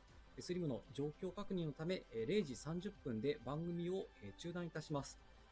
なお、後ほど、ただいまご覧いただいております YouTube ライブにて、記者会見を中継いたしますので、開始までしばらくお待ちください。繰り返しお伝えします。スリムの状況確認のため、0時30分で番組を中断いたします。スリムの状況確認のため、0時30分で番組を中断いたします。なお、後ほど、ただいまご覧いただいております YouTube ライブにて、記者会見を中継いたしますので、開始までしばらくお待ちください。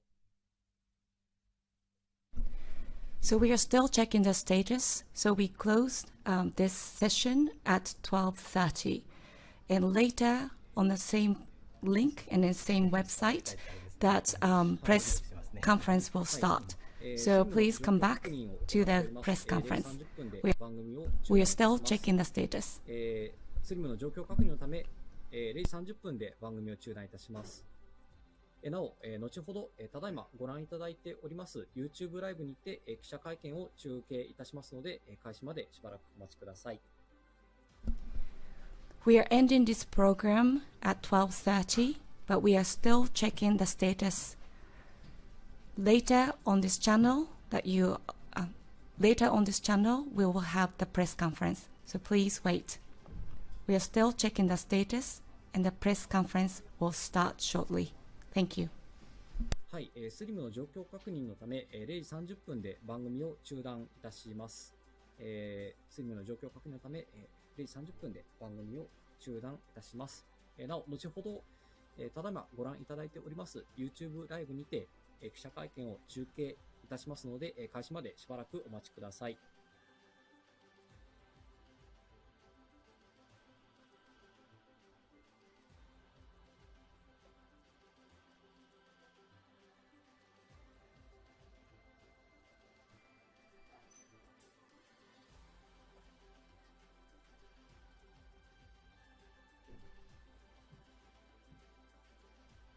はい、スリムの状況確認のため、0時30分で番組を中断いたします。So we will end this program at 12:30. The press conference will be held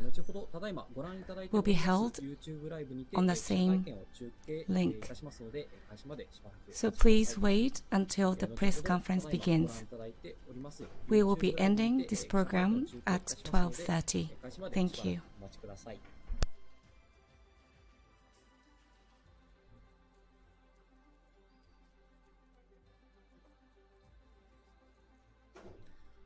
はい、こちらで、一旦、0時30分になりましたので、番組を中断いたします。ここまで、ご覧いただきありがとうございました。For watching. Thank you very much for staying with us.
まだですね、こちらの方にも情報確認中という、情報しか届いておりませんので、もうしばらくお待ちください。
先ほどから何人かの方にどこの局で受けてるんだっていう質問を受けて、ちょっと正確には確認してなかったんですけど、いろいろこういう運用の時はっていう推測で国内の臼田内之浦あたりじゃないかって答えたんですけど、ちょっと今確認してもらってるので、その後またご報告しますね。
先ほどの局の話ですけど、今確認中で、後で記者会見の中でご報告するか、質問に答える形かということで共有させていただくということになりましたので、お待ちください。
はい、まだ状況確認中という連絡ですので、もう少々お待ちください。ちょっと時間がかかっていますけれども、まだ状況を確認している最中ということですので、もう少々お待ちください。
And thank you everyone at the Sagamihara the campus, and also people participating through WebEx, and those people looking at this through YouTube. We are still trying to confirm the situation at the moment, and so I apologize to keep you waiting, but please bear with us for a little more while. And we did actually say that it could take as long as 2 hours at the most in the press kit in advance. And for those people participating through YouTube, please understand that it is taking a little bit of time, and we are trying to confirm the situation. Thank you.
はい、Mr. Yakoroshi from JAXA, the PR department, and everyone at the Sagamihara, the campus press center, and also everyone listening through WebEx, and also those people looking at the YouTube. And thank you very much for waiting. We now have some information. We will start the press conference from about 2:10. And so if you could start, make your preparation. We intend to start the press conference at 10 minutes after 2 a.m. JST, Japan Standard Time. And we will also issue a release at that point as well.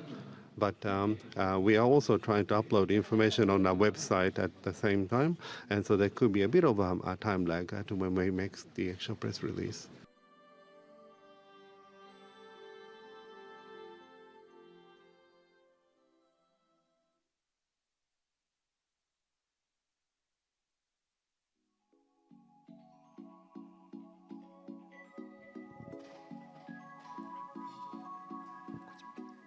はい、どうもありがとうございます。私記者会見まで、ということで担当してましたので、ここで失礼させていただきます。いろいろご質問いただきましてありがとうございました。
はい、お待たせしております。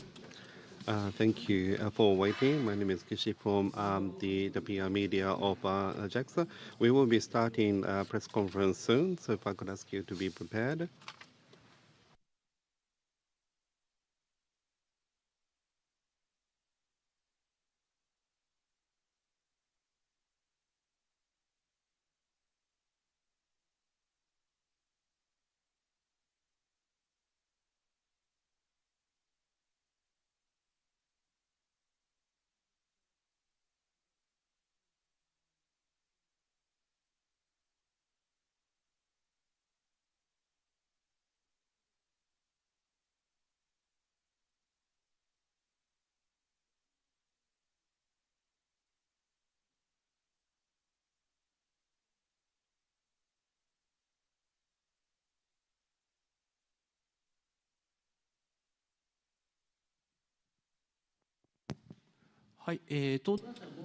And we have another person appearing on the stage. So the person is heading towards the podium. So if you could just bear with us for a few more seconds, please.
Thank you everyone for waiting and apologize for making you wait.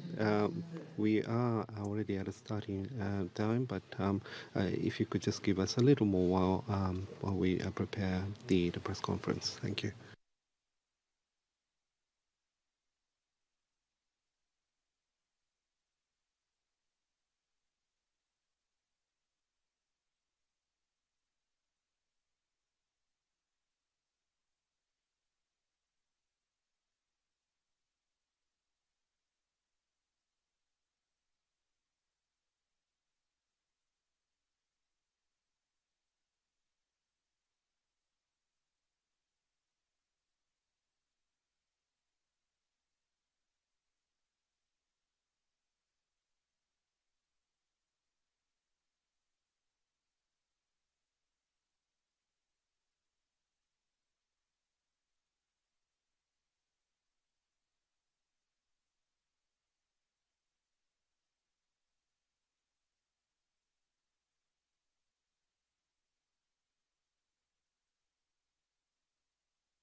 Thank you very much for waiting. We will start the press briefing session regarding a lunar landing of SLIM, a smart lander for investigating Moon. Thank you very much for many of you for participating despite being late into the night, and we apologize for the fact that we have kept you waiting for quite a long time. For those participating through WebEx, and for those people also watching through the JAXA official site on the YouTube JAXA channel. I apologize to have kept you waiting for quite a long time. My name is Kaori Sasaki, the General Manager of PR from JAXA, and I will be the MC today. The press briefing today is held in a hybrid format, live from communication halls of Space Science and Exploration at Sagamihara Campus, JAXA. And we're also streaming this live on the JAXA official YouTube channel, JAXA channel. So I'd like to introduce the attendees. From the right, Dr. Hiroshi Yamakawa, President of JAXA. And in the middle, Dr. Hitoshi Kuninaka, Director General of ISIS JAXA. And next to him, Dr. Masaki Fujimoto, Deputy Director of ISIS JAXA.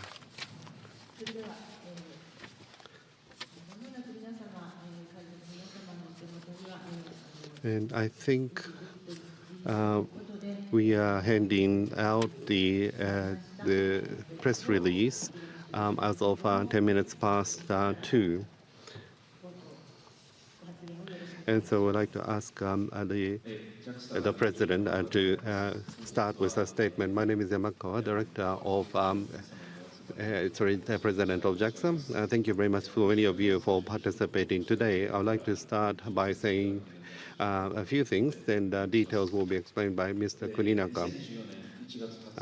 And on the 20th of January 2024, at 10:20 JST, a smart lander for investigating Moon landed on the Moon. We have been able to confirm that it has arrived on the Moon surface. My name is Kuninaka, the Director General of ISIS. As was explained, a smart lander for investigating Moon, SLIM, we made a challenge to landing on the Moon. Now, the SLIM has been communicating to the Earth station, and it is receiving command from the Earth accurately, and the spacecraft is responding to these in a normal way. However, it seems that the solar cell is not generating electricity at this point in time. And since we are not able to generate electricity, and so the operation is being done using batteries on load. And based on the data, and landing has been stored on the spacecraft. And so we are trying to data source that to the Earth, and we are making effort to maximize the scientific the achievement.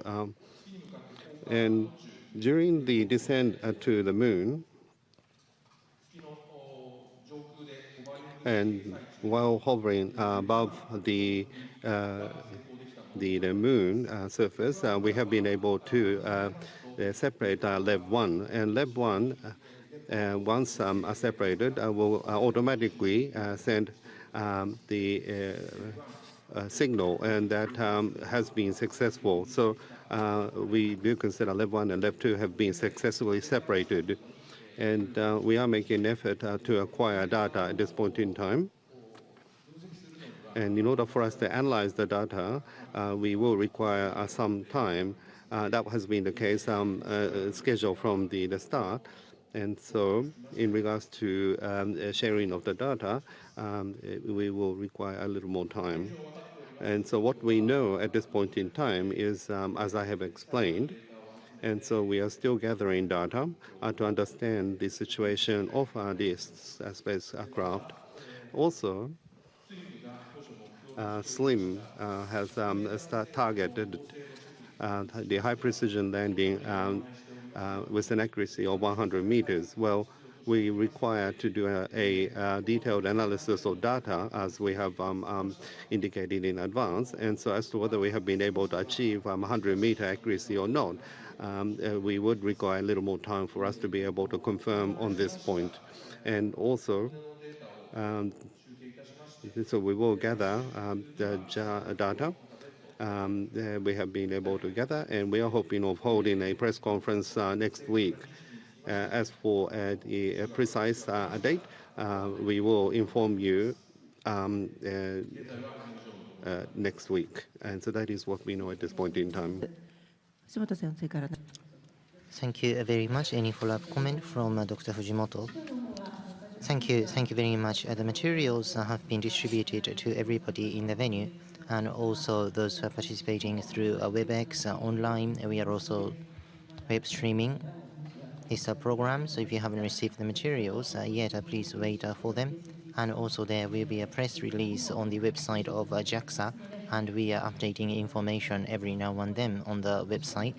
So please be patient to receive the materials. Thank you very much indeed. From now on, without further ado, I would like to start taking questions from the members of the press. So we have members joining in the venue as well as online participants. So first, participants in the venue, followed by questions by online participants. If you are participating through web line, please state your name and affiliation by typing that into the chat, and then we will appoint you.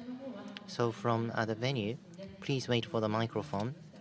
Once you get the microphone, please state your name and affiliation before you ask your question. And since there are many members of the media joining this session, so please limit your question to just one question and be brief. Now I can see some hands. Okay. Please wait for the microphone. Eito of Sankei Shimbun newspaper. First and foremost, this time round, SLIM descended from the orbit, and the landing itself, the soft landing itself, was it successful or was it a failure? So solar cell and panel is not functional, is not working at the moment. Does that mean, is that part of the criteria of a success or failure of the landing itself? Thank you for your question. We believe that the soft landing itself was successful. The major reason is because the spacecraft was able to send telemeter to Earth, which means that most of the equipment on the spacecraft is functional, working properly. So as you could see online, 10 kilometers was the altitude from which descent was made. So if the powered descent wasn't successful, then there would have been a collision at a very high speed. Then the spacecraft's function would have been lost completely. But now it is still sending data properly to Earth, which means our original purpose, objective of soft landing was successful. I believe this is the evidence for that. Thank you I'm very happy to hear that. If that's the case, the trouble is just around solar cell. It's a separate trouble or problem from the soft landing. Thank you. The person towards my right will take a microphone to you. Kinata from NHK. No, the solar cell is not generating electricity right now. And is that a trouble of the solar panel itself, or is it the attitude or direction, or what are the possible reasons for this? Yes, as you have indicated, the hardware of the solar cell and also the section receiving the electricity could be the cause of the trouble. But other portion of the spacecraft is functioning correctly, whether it be temperature data or the pressure data. We have been able to receive all the healthy valuws. And so I don't think it's just a singular error of a solar cell in itself. But another point, it could be of the attitude, not aiming at the intended direction. So we are trying to analyze the data that we are gathering at this point in time and analyzing the status at this point. But what we can say at this point in time is what I've actually explained. Well, thank you very much. The gentleman in green. Naragane, freelance writer. So what is your observation? Could I ask each of those three speakers to share your observations? Thank you very much. Well, first and foremost, landing was made and communication was established. So a minimum success was made in my view. As for the details and detailed data assessment, this will take place in the future. So what about the precision within 100 meters and so on? That assessment is still open. So going forward, by assessing the data and so on, we will make many more findings. So first and foremost, landing was successful. So going forward, Japan's technology should develop even further, and we should be able to access the lunar surface. I believe that there is a path or opening to that now. So with the various countries going forward, there will be international cooperation which is already underway. So we'd like to provide all sorts of knowledge and insights. That's my observation. Thank you very much.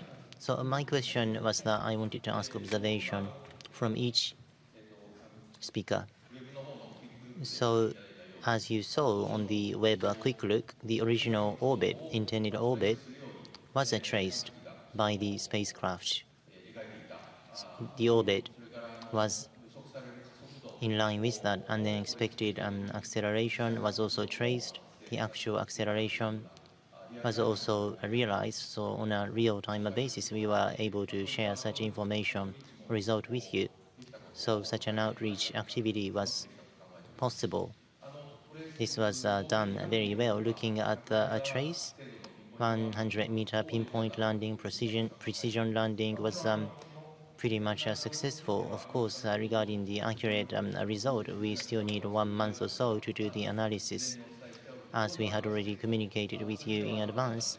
But in that sense, we cannot say anything definitively. It is premature to try to do that, but the intended course was followed. So I personally observed that the pinpoint landing was also successful. This technology going forward, we will send more spacecrafts to the moon, and also MMX program is underway towards Mars as well. So Artemis program is also saying moon to Mars should be realized. So in this context as well, Japan has established a major milestone or stepping stone to that. So I believe this was a greater step forward. Thank you very much. So I was in charge of the online program. I could see so many people rooting for it on the English channel as well from across the globe. Tens of thousands of people have been watching, and I'm very happy about it. Thank you very much. So you are supporting us. We are in space science, so at the end of the day, we are doing things we are supposed to be doing, we should be doing, but it's not just really about your ego. It is about people supporting you. Then we will be even more motivated. SLIM is such a difficult mission, but we've reached this point, and that is because of the support that you've been providing, and the team has been motivated even more. I believe this is the reason why we have been able to do this. Thank you. Thank you. Yes, the person at the front. The third person from here, yes. Please go ahead. My name is Inoue, a freelancer. Now, the solar cell is not generating electricity as you have explained, but based on the plan, for how long could the spacecraft continue to operate? And acquisition of data from the lunar surface is what you're going to prioritize. But in terms of data, do you have priority of what you would like to obtain? Well, right now, we are operating using battery mode. And in order to conserve the battery, the electricity, we have shut off the heat electricity in order to prolong its life. And also the trajectory navigation data. When the spacecraft was moving to the landing site, we actually took photos of the crater, but we are downloading that with priority. And so navigation technology, navigation data, in other words, as to whether SLIM have been able to obtain these data accurately or not. So once we obtain this data, then we know what type of trajectory the spacecraft took in making its descent, and also be able to reproduce or regenerate the trajectory it took to the lunar surface. So that would be the data we want to download with priority. We also have multi-band camera. So the mantle substance composition can be analyzed using this the multi-band the camera. So we want to make sure that we will try to function this with a priority. But there is a limit to the battery. And so at this point in time, the battery power is likely to last for several hours. And so it's already been 1 hour since landing. But within the time available, we will try to do what we can do with our priority. Thank you very much.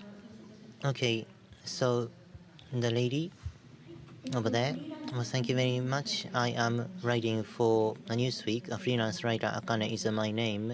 Congratulations on a successful landing. So solar power cell is not working currently. So Slim, can you take a pictures itself and 100-meter pinpoint landing, success or failure? I understand that Slim can take pictures to make such a judgment, and going forward, if solar power may not be restored, then pinpoint landing judgment, would it become difficult?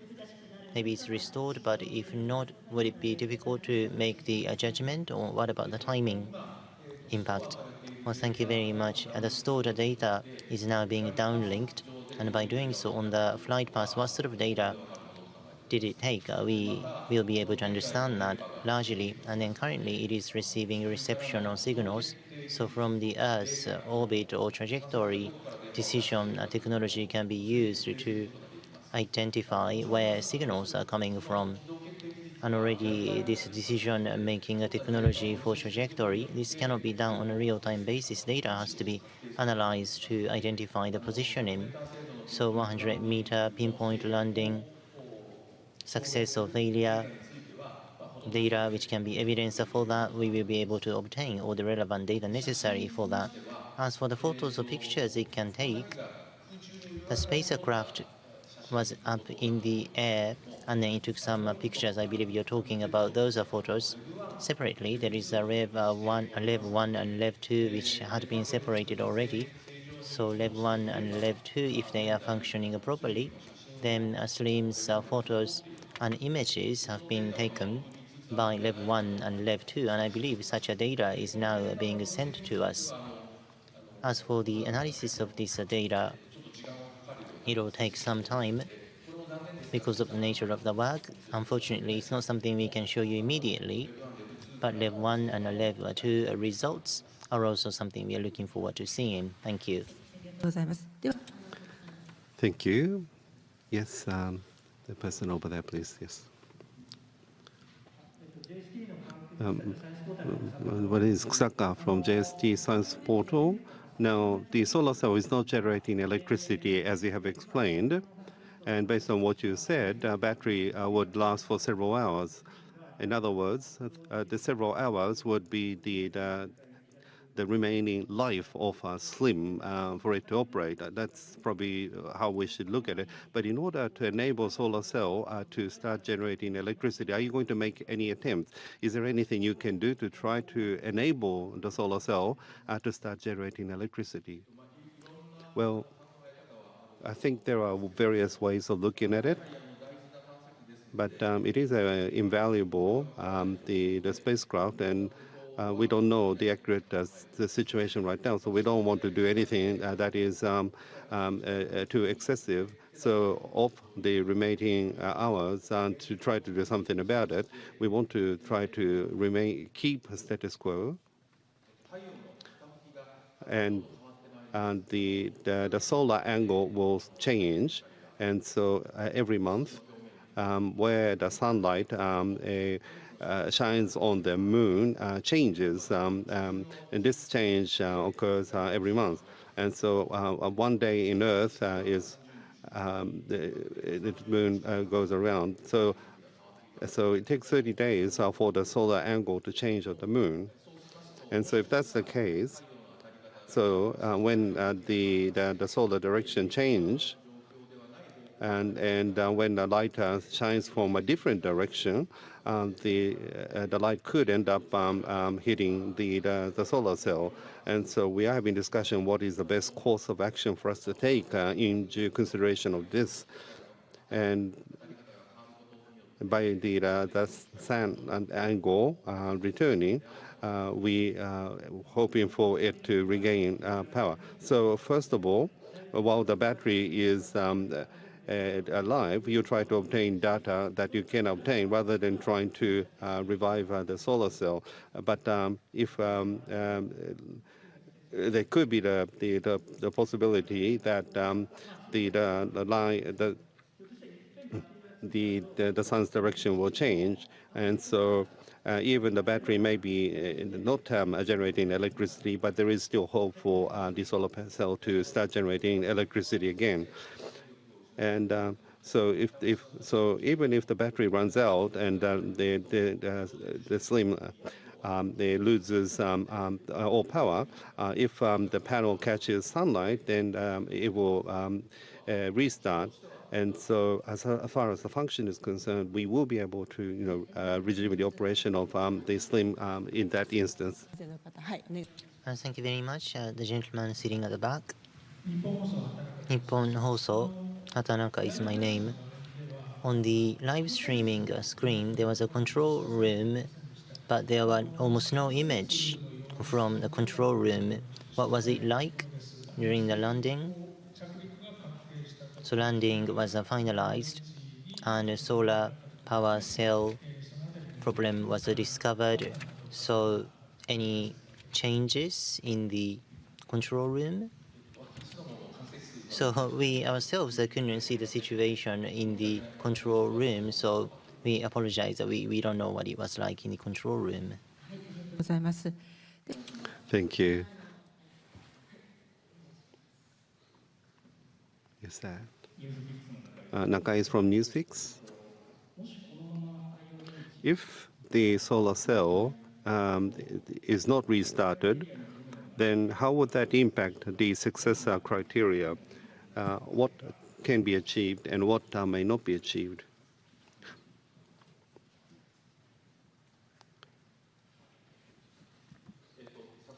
Well, in terms of success criteria, so you have the minimum success, the full success, and extra success. And in regards to minimum success, and is to achieve lunar landing using optical navigation, and to achieve precision landing, and to demonstrate that, and it's also develop a lightweight spacecraft system and check its operation in orbit. So these are the minimum success criteria. So in that regard, we do feel that we have been successful in achieving the minimum criteria for full success, achieve high precision landing within 100-meter accuracy. And in this regard, as I've been explaining from the outset, it will take about a month to do an accurate analysis. So, but as you saw on the real-time the live stream, the SLIM did trace the expected cause. So my personal impression is that we probably have been able to more or less achieve a high precision landing within 100-meter accuracy. And so the solar cell state is unlikely to impact the full the success criteria. Extra continue activities on a lunar surface for a certain period of time until sunset. Well, in this regard, it requires the function of the solar cell. So in regards to extra success, there is a possibility of not being able to achieve this. Thank you very much. Yes, over there, please. 月刊星ナビ中野 Well, first of all, Japan has become the fifth country which made a success on this landing mission. Congratulations. So the current posture of the spacecraft, now the solar cell is not generating electricity. So after the vertical landing, it touched the lunar surface in its right position, or is the posture the same, or is it upside down? For example, the solar cell is at the bottom. Do you have any information about the posture of the spacecraft? Well, thank you. We are now gathering information and performing analysis. So at this point in time, we cannot give you a response. If that's, thank you. So once you receive some data through downlink, you can get some information to make a judgment. Yes, we have obtained data, so perform analysis would be possible. And so next, we would like to now receive questions from those people participating through WebEx. We'll come back to questions from the venue once again.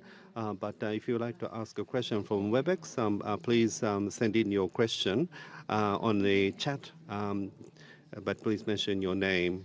So please write in your questions if you have one.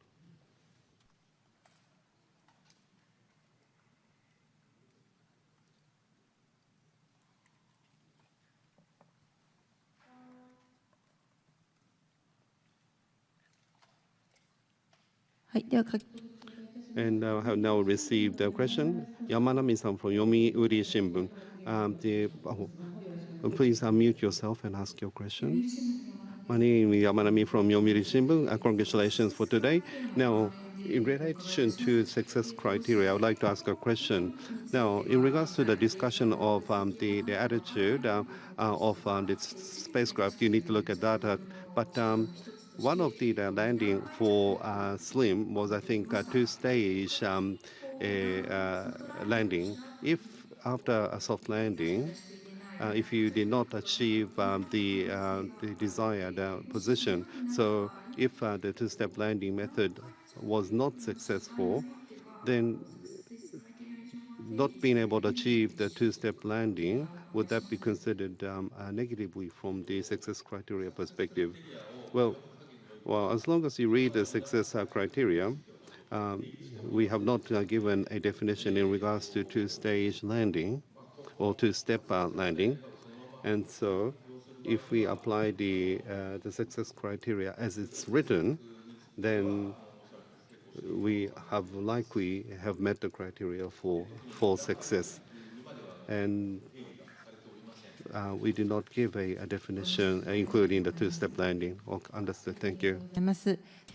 Thank you very much. The next question from WebX Mainichi Shimbun newspaper, Nagayama-san. Please go ahead. Nagayama of Mainichi Shimbun newspaper. Thank you very much for this opportunity and congratulations on your success today.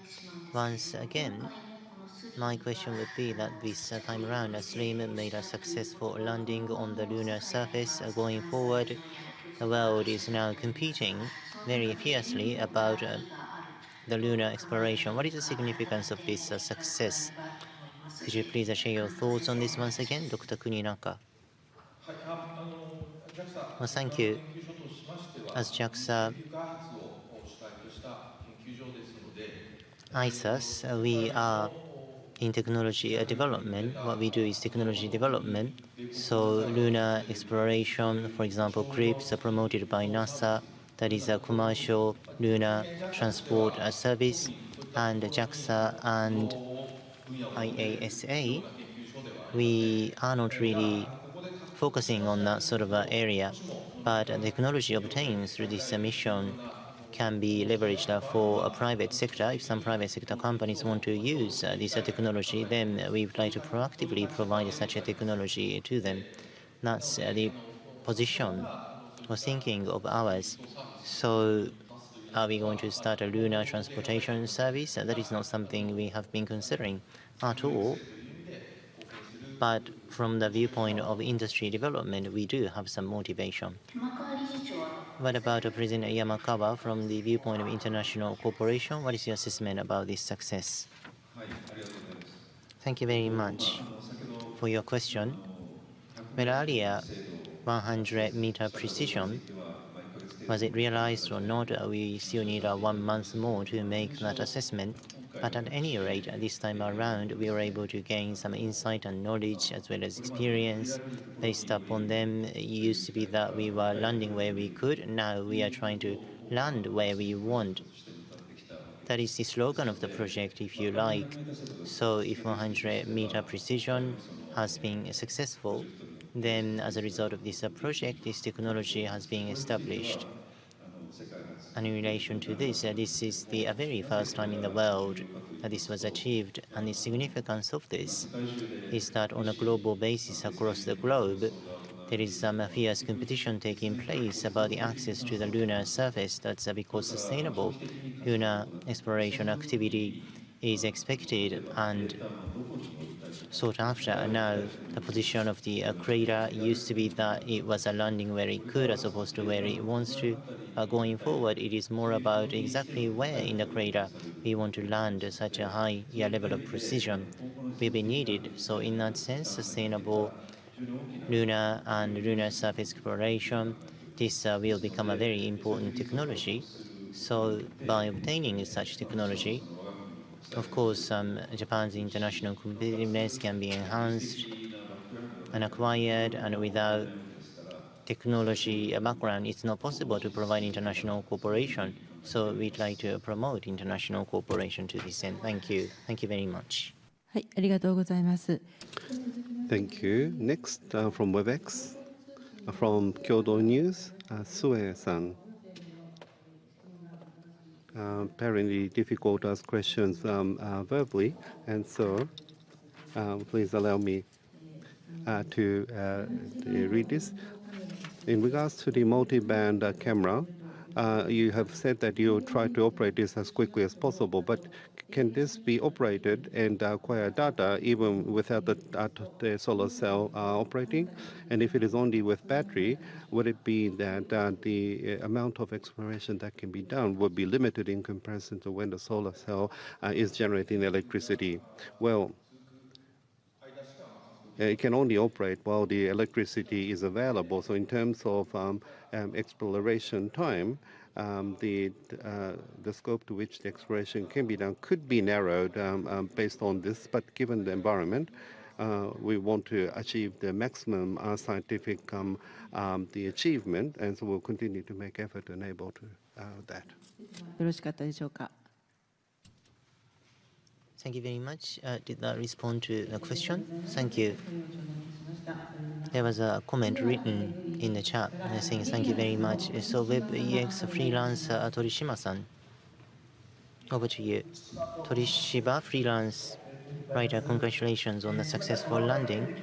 So I am aware that this is a detailed point. In the release statement, a solar cell is not generating electricity. That's the current situation.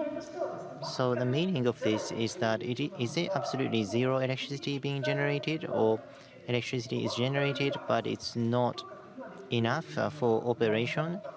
Could you please share with us the nuance of this sentence? Well, we haven't looked at numbers, so we cannot quantify this. Having said that, we understand that there is no electricity being generated, not enough electricity for continuing activities. That's what we hear from the team. Thank you very much. I have a follow-up question. You mentioned that at this point in time, solar cell hardware problem may be solved, or if the angle of the some changes, the situation may be improved. The solar cell itself is intact, but it is generating no electricity. Is it the issue around the posture or attitude? Do you have any evidence to make such a call or judgment? So you mentioned that this may not be a hardware problem. Do you have any evidence for that? What is the rationale? Thank you. On the orbital trajectory, including the solar cell, it is working appropriately. And also after the landing was made, it is very unlikely that damage was made to the solar cell only. The feature of SLIM is that it is a small, lightweight one, 700 kilograms, which is only about a small car weight. That's how the design and manufacturing and production was done. So it is a very compact one in terms of the equipment inside. So destroying or damaging the spacecraft when the solar cell only would be damaged, that is very unlikely. So we don't believe that it was a hardware damage because we cannot detect any damage to other parts of the spacecraft, and that's our thinking. Thank you. Thank you very much. Going forward, I'm looking forward to hearing some good news. Thank you.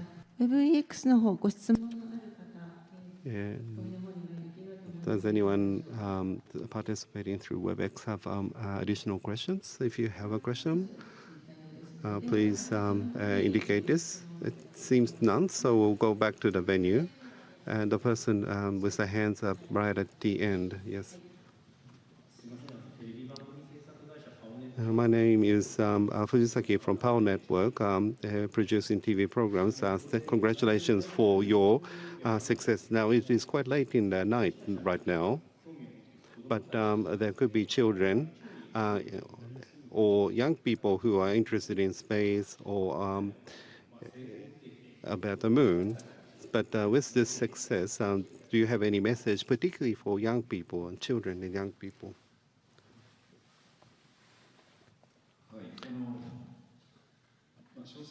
Well, for the details, we still have to analyze the data going forward. But as I have said, we have made a landing. We have been able to establish communication.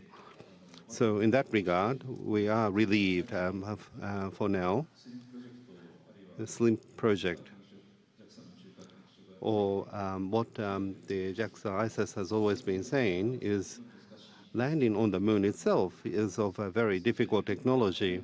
And so doing something that is challenging like this, making efforts, making challenges to something that is not all that easy is very important. So that's the first point. And children who will be our future. I really do hope that children is going to try to make challenges to areas of interest, areas that one wants to engage in. Now, in the outer space area, there is intensive competition, but it's also an area where collaboration is essential. So this is an area that requires both competition and collaboration. And in that regard, the base technology, base knowledge, base know-how, unless you have that, unless you have these, it's difficult to engage in neither competition nor collaboration. So in that regard, going forward, we do want to, link with various countries in the future. And children who want to, be engaged with the countries outside Japan, then the know-how and experience that will become the basis of that kind of interaction, I think is very important. Now, at this point in time where we don't have accurate data, and so it may be too much for me to say this, but this is my thoughts at this point in time.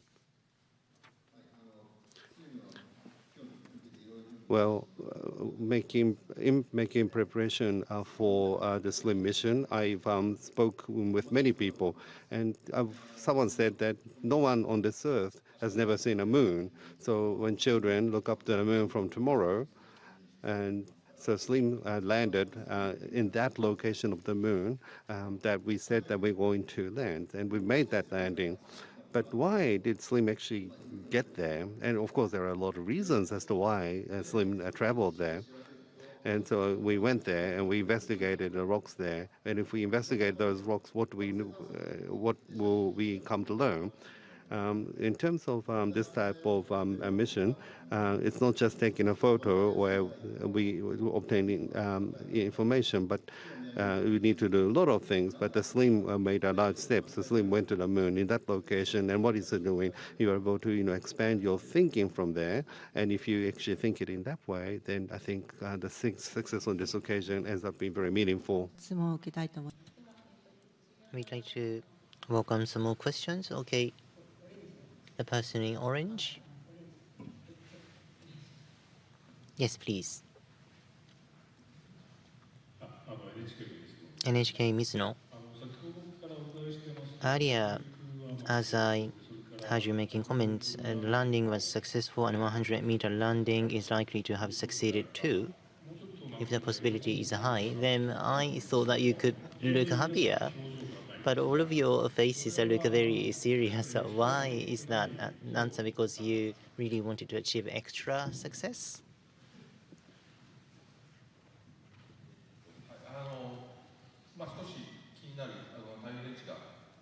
Well, it's somewhat concerning that the solar cell is not working. It is not activated. So I am working most closely to the team, and first and foremost, we just want to know what's happened. So, including the president, we are just thinking about what a spacecraft is looking like, what sort of condition it finds itself in.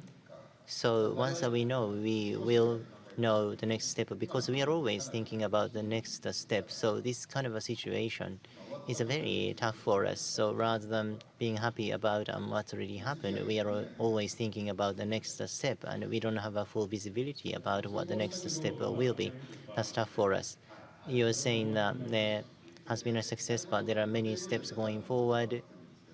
So you're concerned about them? Yes, if we can work on a plan we've already made, then we'd be happier, but we don't know, so we just want to think about the next step, right?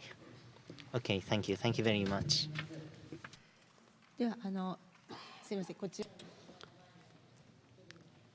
Yes, the person second row from the front.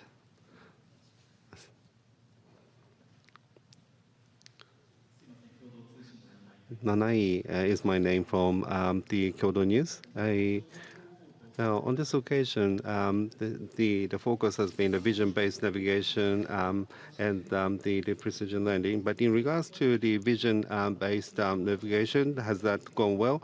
Or will you not know this until you have identified the situation in regards to the pinpoint landing? And in regards to the two-step landing, you're still confirming as to whether we have achieved a success or not. That's correct. We have accurately traced, and we have actually traveled to the Seoul crater. And we have been able to show the data in real time, downrange, close range. We have been able to maintain very small number, and we have been able to trace the trajectory. And so in that regard, we do feel that vision-based navigation performed very well.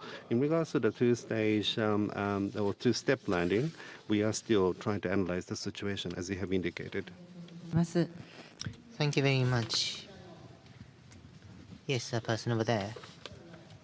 The person in the very front row. Asahi Shimbun newspaper, Tamaki. So the landing itself was confirmed 20 past midnight. Were you able to immediately confirm that the landing was made? And also, when did you find out that the solar cell was not working? Could you share with us the specific timings you made these findings? Thank you. As you could see in the real-time monitor, at the left top, there is a mode being indicated. So power descent mode and a vertical descent mode. And finally, moon landing mode such indications were made in that sequence. So the spacecraft was switching across these different modes autonomously, making a judgment. And then first 20 past midnight MLM indication was lit. So by looking at that, we were able to identify and recognize that the landing was made by the spacecraft. And then after that happened, if there was a stronger collision, then the spacecraft would have lost its function, losing signals and everything. But even after that, the signals were continued to be sent. So we were certain that the soft landing was successful. And then immediately after the landing, then all sorts of checks took place. The temperature and the pressure of the equipment, were they in normal range? All teams analyzed that. And then electricity was not being generated from the solar cell. That report came that way. So the loss of electricity from the solar cell, that was immediately after the landing because the teams made the confirmation or checking work immediately after that. Yes, person at the front here, please. My name is Matsuzawa from GG Press. So it landed the attitude was incorrect, was not able to generate electricity. I think that was with the European, the horizontal landing Philae. I think similar thing had occurred. And I'd assume they had presumed something like this could occur. So in that regard, once the battery runs out, and the procedural thing, so when the battery runs out and the electricity is lost completely, are you going to just wait for that naturally, or are you going to implement some measures in the meantime and to maybe going into sleep mode? Well, and when the electricity or the power is lost, we do allow for the spacecraft to become inoperational. But after 2 weeks of nights, and if the spacecraft survives, then in 2 weeks' time, we will have 2 weeks of night. Then after the 2 weeks of night, there will be 2 weeks of day. And at that point in time, the sun will arrive at the solar panel.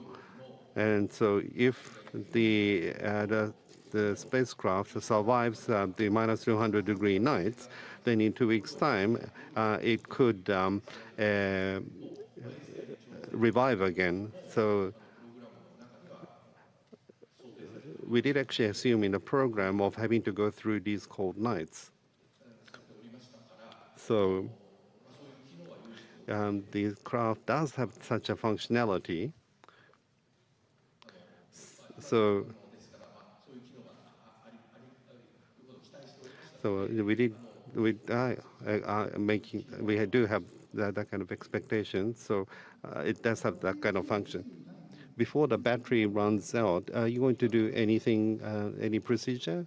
No, we're not assuming to do so at this point in time. Well, after the battery runs out and until it comes back, what type of mode would you call it? Is there any name given to a mode? So it's like a sleep mode? Well, I suppose it would be kind of a sleep mode. Then I have a request. I know you're involved in, tough times, and so it's several hours. So probably all the operations will be completed by the day today. So if you could make a press release or what had happened. So maybe just a press release to say that the battery has run out. If you could make that kind of a press release, that would be appreciated. We'll consider. Any other questions? Okay, now I see 1, 2, 3, 4, 5, 6 hands. And so we will take those questions and then we will give the floor to the WebEx participants. Okay, the person over there. Freelancer Otsuka. Currently, the condition of the lunar surface, so Slim made the landing And then I believe that spot is more towards the morning. So where is the sun if you say what time it is? That would be appreciated. Okay. We cannot say an accurate number. We don't have such data available to make a response to that question. If I remember correctly, I believe that that spot is more of a morning. So if the spacecraft is in a vertical posture, and then if the solar power cell is looking towards the west, then it's going to be a little bit after noon that the sunlight will shine on it. Is my understanding correct? Well, yes, we assume that there is such a possibility. And also earlier, to overcome the night, to spend the night, there may be a possibility that this will be successful. To be more specific, I believe you have some concerns about the battery and so on. What sort of functions do you have available to prepare for this kind of situation? Well, thank you. Well, SLIM's original purpose or main purpose is not to overcome the night. So we just have this wishful thinking that SLIM will be able to survive the night. If the light is on the solar cell, then the reception equipment will start working once again automatically, and then we can send a command from Earth to reawake the system. But it's not SLIM's main objective, so it's not a main function. But there is a possibility that this may be realized, and to leave such a possibility available, we have that function, though it's not the main function. Thank you very much. Yes, the person I looked to, yes, as a second person. Yes, thank you. My name is Tanaka from Mainichi Shimbun, Mainichi newspaper. SLIM landed on the moon. Have you received any messages from overseas?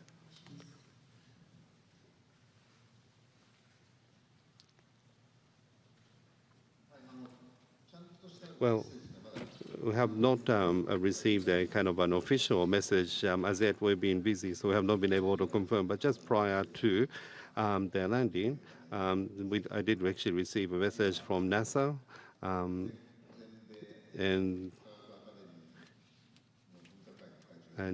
someone, the chairperson of the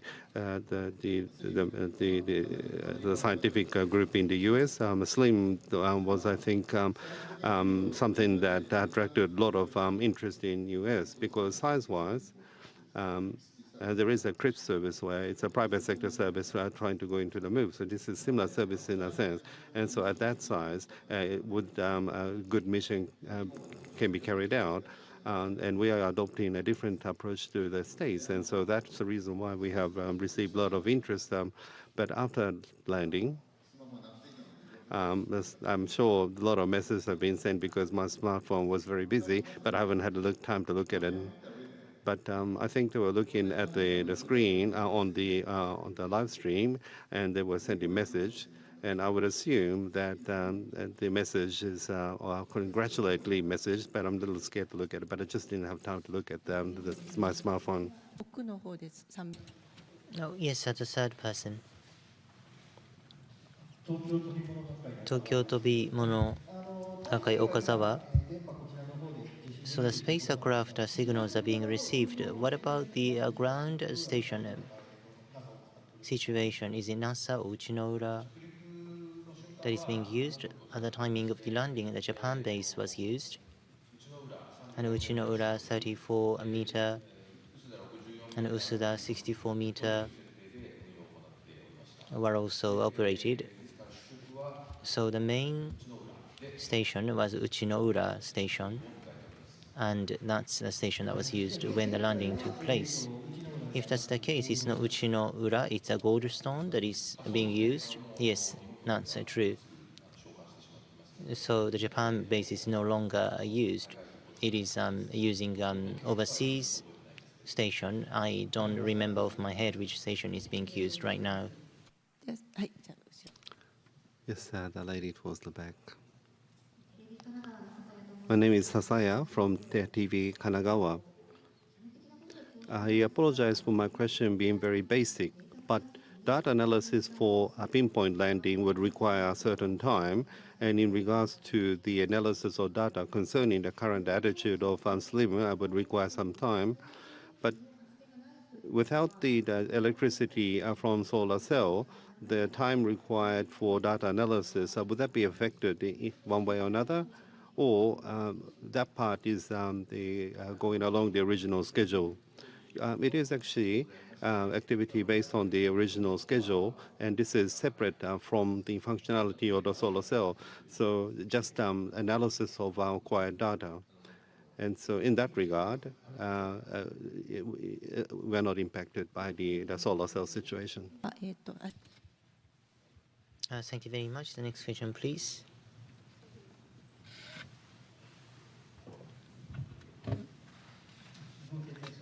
Nikkei Shimbun newspaper, Kawahara. Today, to the media, materials were distributed, and then the images of the lunar surface were planned 1 hour later after the landing, and 4 hours later, the first LiDAR image from the camera was expected.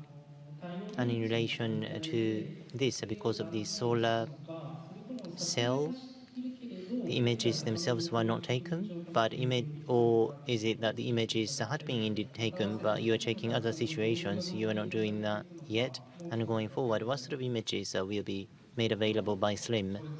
Well, thank you for your question about the images. Because of the solar cell situation, we weren't able to, we will not be able to proceed with the original plan. My apologies. Having said that, in a few days' time, there is a possibility that SLIM has taken some data, so it'll be analyzed and some moon images may be shared with you. So it's not possible for us to provide such images within a couple of hours from now on, but in due course, I believe that we will be able to make some data available for you. Then is that the surface image of the moon and a SLIM image? Moon images taken by SLIM, and there is a possibility that Level 1 and Level 2 have taken some data, and a multi-band data, camera data may be shared with you. This is a possibility. Thank you very much. And last, Ira-san here, right at the front.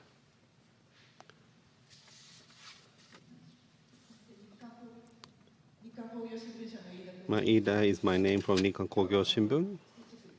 And congratulations on successful landing on the moon. In regards to the development of SLIM on this occasion, I understand that many Japanese companies were involved. And so I'm sure the Japanese companies have been very supportive. And I would like to ask for you to make a comment to those the companies who have provided support. Yes, many companies have contributed. And all those people involved for gathering today. And through the real-time outreach, I think we also had an opportunity to enjoy what was happening on-site. And space business or space project cannot be done by JAXA alone. So procuring and assembling and developing, and this also requires the efforts, the know-how, the knowledge, and all that from Japanese companies. And so in that regard, and also not just the companies, but a lot of the teachers from university helped by providing their knowledge. So in that regard, we have received support from everyone throughout Japan, which has enabled this. I talked about Uchinoura, the Usuda. I talked about the antennas at those stations. And the local community has made effort to contribute towards the space initiatives, And so I would like to take this opportunity to express my sincere gratitude to everyone who have provided their support. Well, thank you very much. From WebEX, if anyone has a question, we will be able to entertain 2 to 3 more questions. Anyone? From WebEx, any questions? Please write your questions into the chat.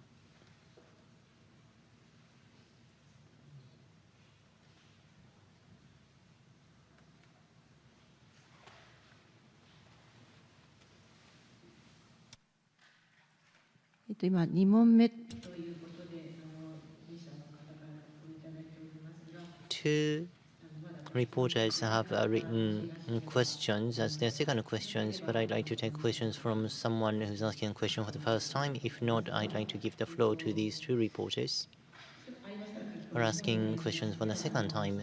If any, please write your question into the chat. So, Yomiuri, my apologies, Kyodo News, Sue-san. So it's not a voiced question, it is a written question, so let me read the question. So earlier, solar cell is not a functional, and you said that this is your concern. Based upon this situation, the landing itself was successful, but going forward about the lunar exploration and landing technology to develop this even further, what sort of challenges have you identified and what sort of issues would you like to overcome? Please. Well, we try to increase the precision or accuracy in making landing.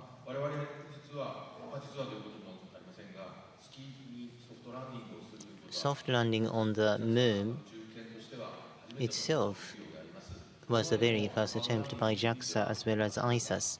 So hard landing had been made or realized a few times in the past, but this time around this was a challenge because it was soft landing, and then there are many difficult issues and challenges we need to overcome. We recognize them once again more frequently and more sustainably so that we can transport things to the moon.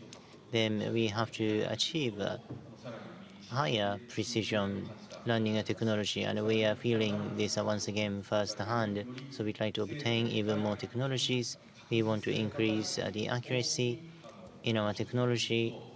Such our landing technology should become more accurate and precise, and by doing so, not just to the moon but also to Mars, landing will be possible. This is within our scope of work, so we'd like to make certain of such achievements. What I wish to say earlier is that the battery end doesn't mean the end of the mission. So I want to think about what sort of next steps can be taken. Of course, beyond the slim, there will be the next mission, but at the same time, the battery ending doesn't mean a slim ending, so that we can identify specific steps. We first of all want to know what sort of situation slim finds itself in. So we want to spend the time available for us to grasp the situation, to get the data we have to await. So we cannot put smiles on our faces as yet because we are just wanting to see the next information. The end of the battery doesn't mean the end of slim mission. We just want a time, an opportunity to think about the next steps and then about what's beyond a slim. My colleague had already discussed that for you. Thank you. So Sue-san has also written in, thank you. Yamanami-san from Yomiuri Shimbun. Yamanami from Yomiuri Shimbun here. And in the Q&A before, confirmation of landing and confirmation that the solar cell was not generating. You have been able to confirm that relatively early, but the start of the press conference took quite a long time. So was that something that made judgment difficult? And also, from the Japanese perspective, from the lunar exploration, so following Kaguya, and we have been able to realize lunar landing.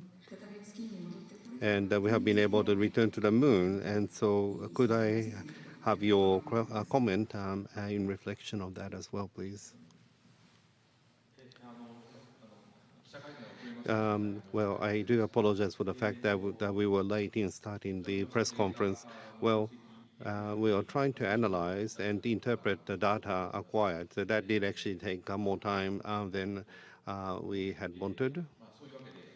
And that was the reason why we needed more time to have been able to start the press conference, and I very much apologize for that. Now, we have returned to the moon, but going forward, we do have a LUPEX plan and the LEAD plan, and we have the crewed, the pressurized rover, the exploration towards the moon. We do have various plans in mind, and also towards the Artemis program. We have selected candidates for astronauts. So, as indicated by these, towards the moon and the expansion of activities on the lunar surface, we are in the midst of the going through the steps, and so we want to build up on the momentum towards these endeavors. Thank you. Thank you very much. There is one more question from WebX Tokyo Television, Televi Tokyo, please.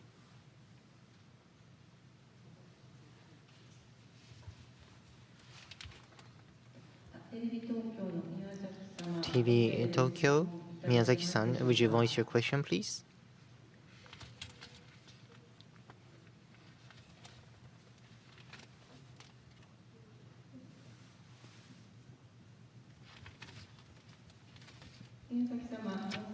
Miyazaki-san, we cannot hear you.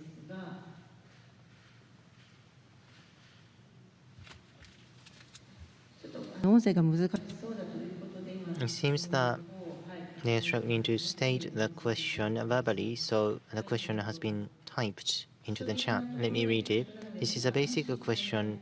I'm afraid if solar power generation has been possible, then how long would the operation be, and what is your satisfaction level if you quantify it, please? In theory, during the day, from the solar cell, power can be used and activities will be possible. But another issue is that during the day, the temperature is more than 100 degrees Celsius, and the equipment temperature goes up along with the surface temperature of the moon. Then chips or semiconductors will lose their functionalities at about 100 degrees Celsius. So if the temperature situation deteriorates, then the equipment would be broken, especially electronics and so on would be dysfunctional. So we don't know unless we actually do it. That is the level of certainty we enjoy. If the equipment lasts or survives for a few days, that is good enough for us. That was our outlook. So thank you very much. Thank you. There was one more question from WebEx. From Mori-san. Mori-san from Nikkei Business. Please go ahead. This is Mori from Nikkei Business. Thank you for this opportunity. Now,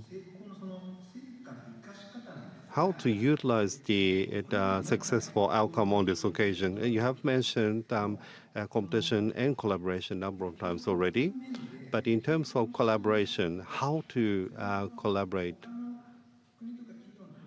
And are you going to wait as JAXA to be invited to projects by other countries or other companies, or are you going to be proactive in trying to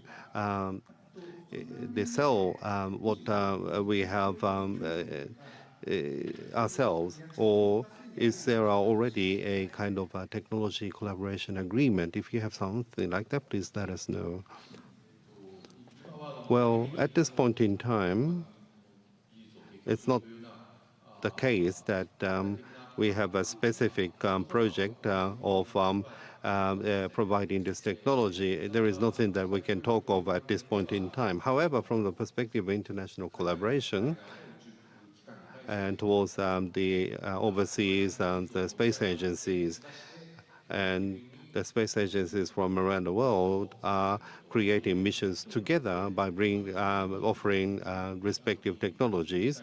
And so we want to, deal in those initiatives proactively as well. But at this point in time, we don't have any project we are able to mention at this point in time. Thank you. And I would like to add a little bit. Artemis program is a program to explore the moon and the Mars with the collaboration of various countries. Astronauts are at the center, attracting a lot of attention. But what the Artemis program is saying is to have a lot of people engage and participate to explore the moon and the Mars. And so the missions could be small, but we need to create a system to enable meaningful the outcome. And that was what we have aimed for. And I don't know whether we will take the initiative or not, but when you look at the outcome on this occasion, the people would consider this to be positive, leading to international collaboration for those new countries wanting to get involved in the space exploration. We want to collaborate, and that is my thoughts. Thinking about various things at the ISIS. That's my thought. Thank you. By the way, if that should happen, would there be income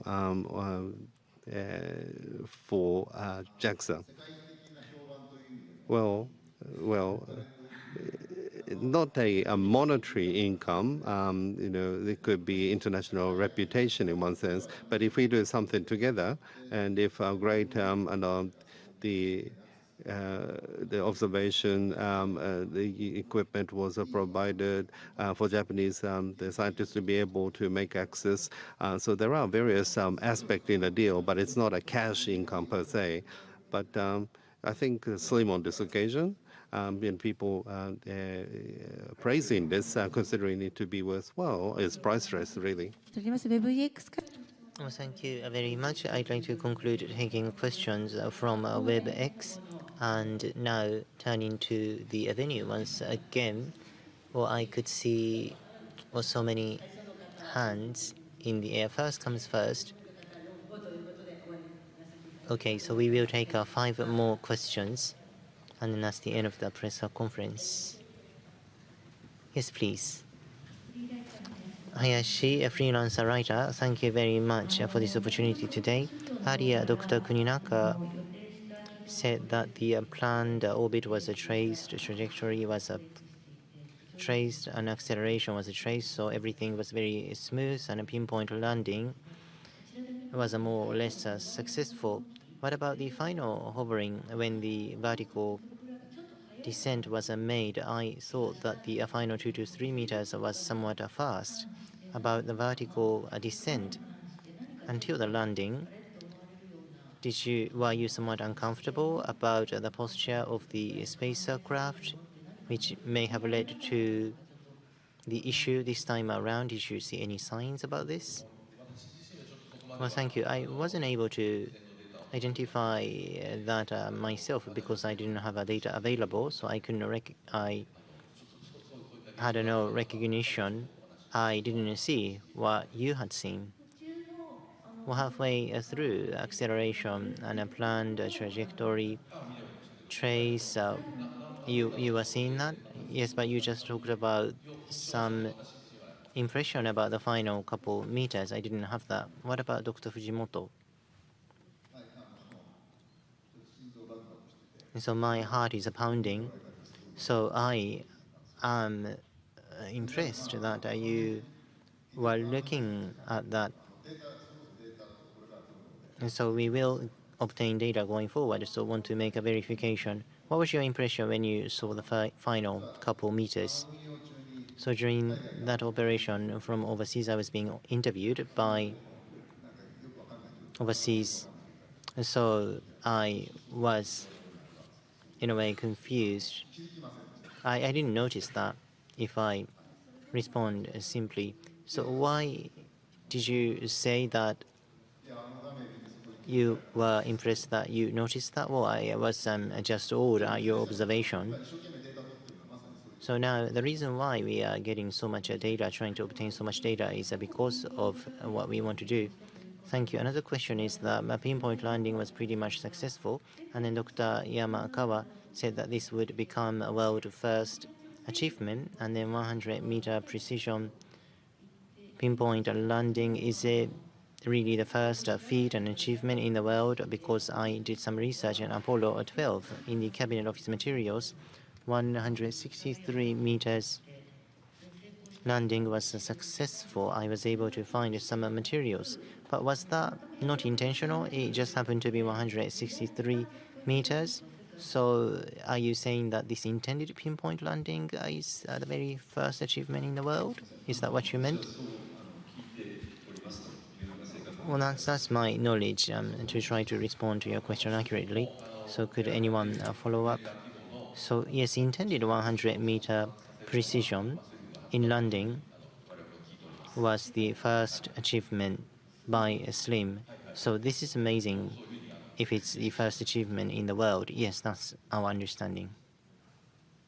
Thank you very much. はい、ありがとうございます。Thank you. Yes, the person there. My name is Kanda from GG Press. Until the slim the spacecraft structure was decided, a lot of simulation and experiment must have been conducted. But as a consequence, so the time bench, maybe the attitude was not the right in the end. But what were the potential risks that you had identified and you have recognized boulder on the surface? Based on a Kaguya data, you were able to identify, but in terms of the spacecraft stability, something that may have had impact, like a gray zone, the large rocks or something like that. Was something like that identified as a risk initially? Well, Kaguya data or the U.S. satellite or the U.S. spacecraft data, all these were utilized, put together, and to target near the COD crater. And that is what we had done. And so the utmost effort that we could have made have been injected to choose the location of landing and develop the spacecraft to enable that. We feel that we have done everything we can and all the methods, all the efforts we could. And if there was anything that was insufficient from our perspective, we are trying to, ascertain that by gathering data and by analyzing the data. So please give us a little more time in that regard. Yes, thank you very much, the person at the back. And please wait for the microphone.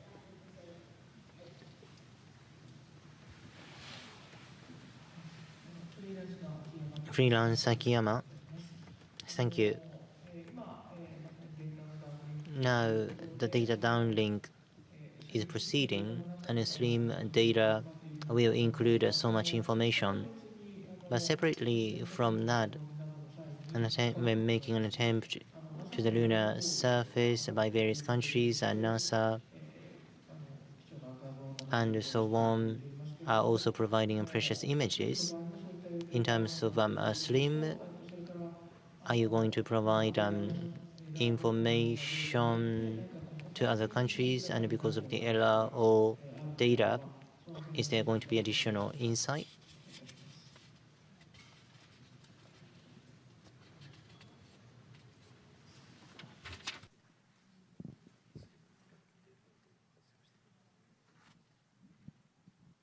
Hi.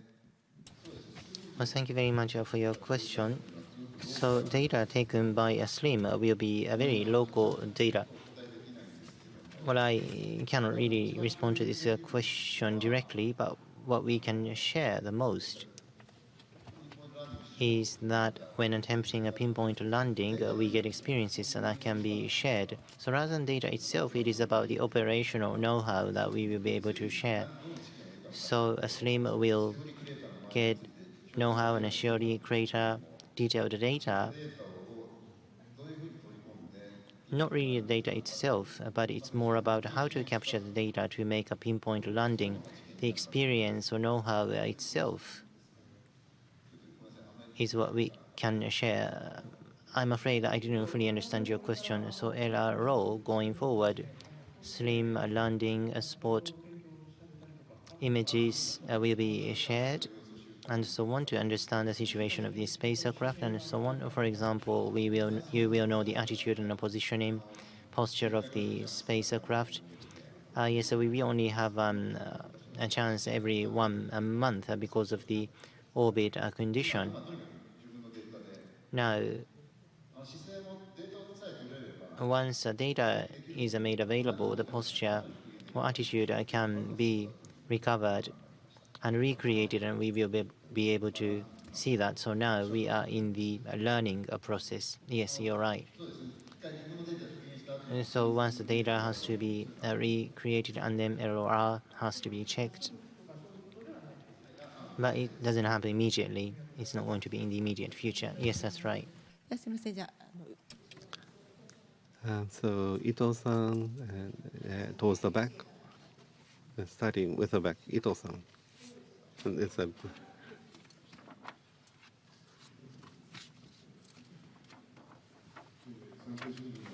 This is Ito from Sankei News paper. I apologize for asking questions while you're quite tired, but simple confirmation. So right now, solar cell is not generating electricity. That's the situation. But prior to making the landing, so solar cell was operating normally without any problem. Is that right? Yes. Prior to making the landing, SPM was the indication, some pointing mode, and that's the mode for the solar cell pointing to the sun. There was no warning, and so I do believe that the solar cell was functioning well, and so the solar cell issue had occurred after landing. That's without question. Yes, that is what we think, and so. I think it was proceeding in line with the plan, but you didn't mention this in the release. So the start of the descent start as scheduled at the midnight on the dot 0000. Is that right? Yes. Yes, Akusaka-san, please. JS Science for Okusaka. This is my second question about the solar cell. So looking at the overview once again, of configuration, there is just one phase or one surface like a shell of a turtle, just one side of the aircraft. So perhaps you could have put solar cells on other sides of the spacecraft. I believe that there are some design restraints and so on. Could you share with us the reason why solar panels are only one side or face of the spacecraft? The reason why I'm asking this is because of the past many years, SLIM has been underway, and then looking at the CG provided by JAXA, of course, this is only a 2D diagram, so I somewhat remember that there was an version which had solar cells on all sides of the aircraft, so perhaps that would have been helpful. So could you please explain as to why you ended up with this configuration? Yes, you're right. Through the history of the development, configuration has changed many times. As you rightly pointed out, at the beginning it was a cylinder type spacecraft, and around the cylinder there was a spin axis, there was a spin mode type spacecraft, and then we made some further considerations. Then for the two-step landing, we opted for this particular approach, and as a result, this type of flat spacecraft was what we opted for. Two-step landing approach was what we chose, which changed the configuration to a great deal, and solar panel body mount type cylinder type model was abandoned, and now we have this kind of a turtle shell solar cell type of model. We made that change. So body mount a cylinder body getting solar cells around it, whatever direction a light comes from, partial power generation would be possible, which is a benefit. But then there is a side which doesn't receive any sunlight, then there will be a loss of power generation efficiency. About one-third will be lost. So it'll only be one-third of the benefit compared with the situation when all the power or solar cells are functioning. But if there is only one side which carries solar cells receiving sunlight and being fully operational, which is very efficient, this is very effective. So with a small amount of solar cells necessary, electricity can be generated. Such benefit was expected. So this was really a trade-off. We wanted to make the spacecraft lightweight because that was one of the objectives of slim. So as a result of such trade-off, cylinder body was changed to the turtle shell shape body. And then because of the combination with the two-step landing, we opted for this particular method. So not necessarily it's sometimes good to put solar power cells across the spacecraft, or putting that on only one area is sometimes good. So there is no right answer. We just decided to opt for this option. For slim, there are also design parameters, and as a result of making each decision, we ended up with this model. So design concept or thinking, because of the slim concept, rather than trying to be on the safe side by having solar cells all over the place, just choosing one area was more ideal. That was part of your design thinking. Thank you. Yes, that's the case. Thank you very much. So we do have time constraints. I'd like to limit the last question to someone asking questions, someone who has not asked question yet. There are two people. Okay, so the person at the front to go first, please. My name is Shikura from Asahi Shimbun. Now, this press conference, Sakai-san was to attend this initially. The fact that he's not attending is because he was to prioritize the data downlinking, right? Yes. Yes, myself too. I was a little bit concerned the fact that you don't look all that happy. Now, Kuninaga-san, of this slim operation, if you were to score this, how would you score? And what score out of what score? Well, I am the Director General of ISIS JAXA, and so the staff tend to dislike me for the fact that I tend to make rather harsh comment. So if you could have that in mind when I give my score, and my score is 60 out of 100, so it's a pass mark just. Yes, the person at the back. Yomiuri Shimbun newspaper, Kato. Thank you. Just to confirm regarding Lev 1 and Lev 2, Lev 2 is working through Lev 1, so they are working normally. Were you able to confirm that they were taking images as well? Or anything that's already being confirmed, or any timing in the future, you know, that confirmation can be made. The only thing we were able to confirm is that the signals are being received for Lev 1 and Lev 2, and within those signals, what sort of data are included. We are still performing analysis, so whether or not we have the images we cannot make a judgment as yet. We will need several more days to make such a judgment, and we'll be able to tell you. Regarding Lev 2, is it functional? Is it working? Regarding Lev 2, it is working through Lev 1. We have to analyze some images through Lev 1. So whether or not Lev 2 is working at this point in time, we cannot make a call. At least Lev 1 is working. We were able to confirm that. I believe that this is more accurate language. My follow-up question would be is that when landing was made and looking at telemetry, there is some 3D, and then it was sort of sinking into the ground to some extent. Some people were saying that was that because there was a gap between the expectation and reality. Do you believe that this could have impacted the landing? Well, thank you very much. This is another thing that we need to analyze together with others, and there is a margin of error in terms of the data we had already had. So it did look like the indication was that it had sunk into the ground.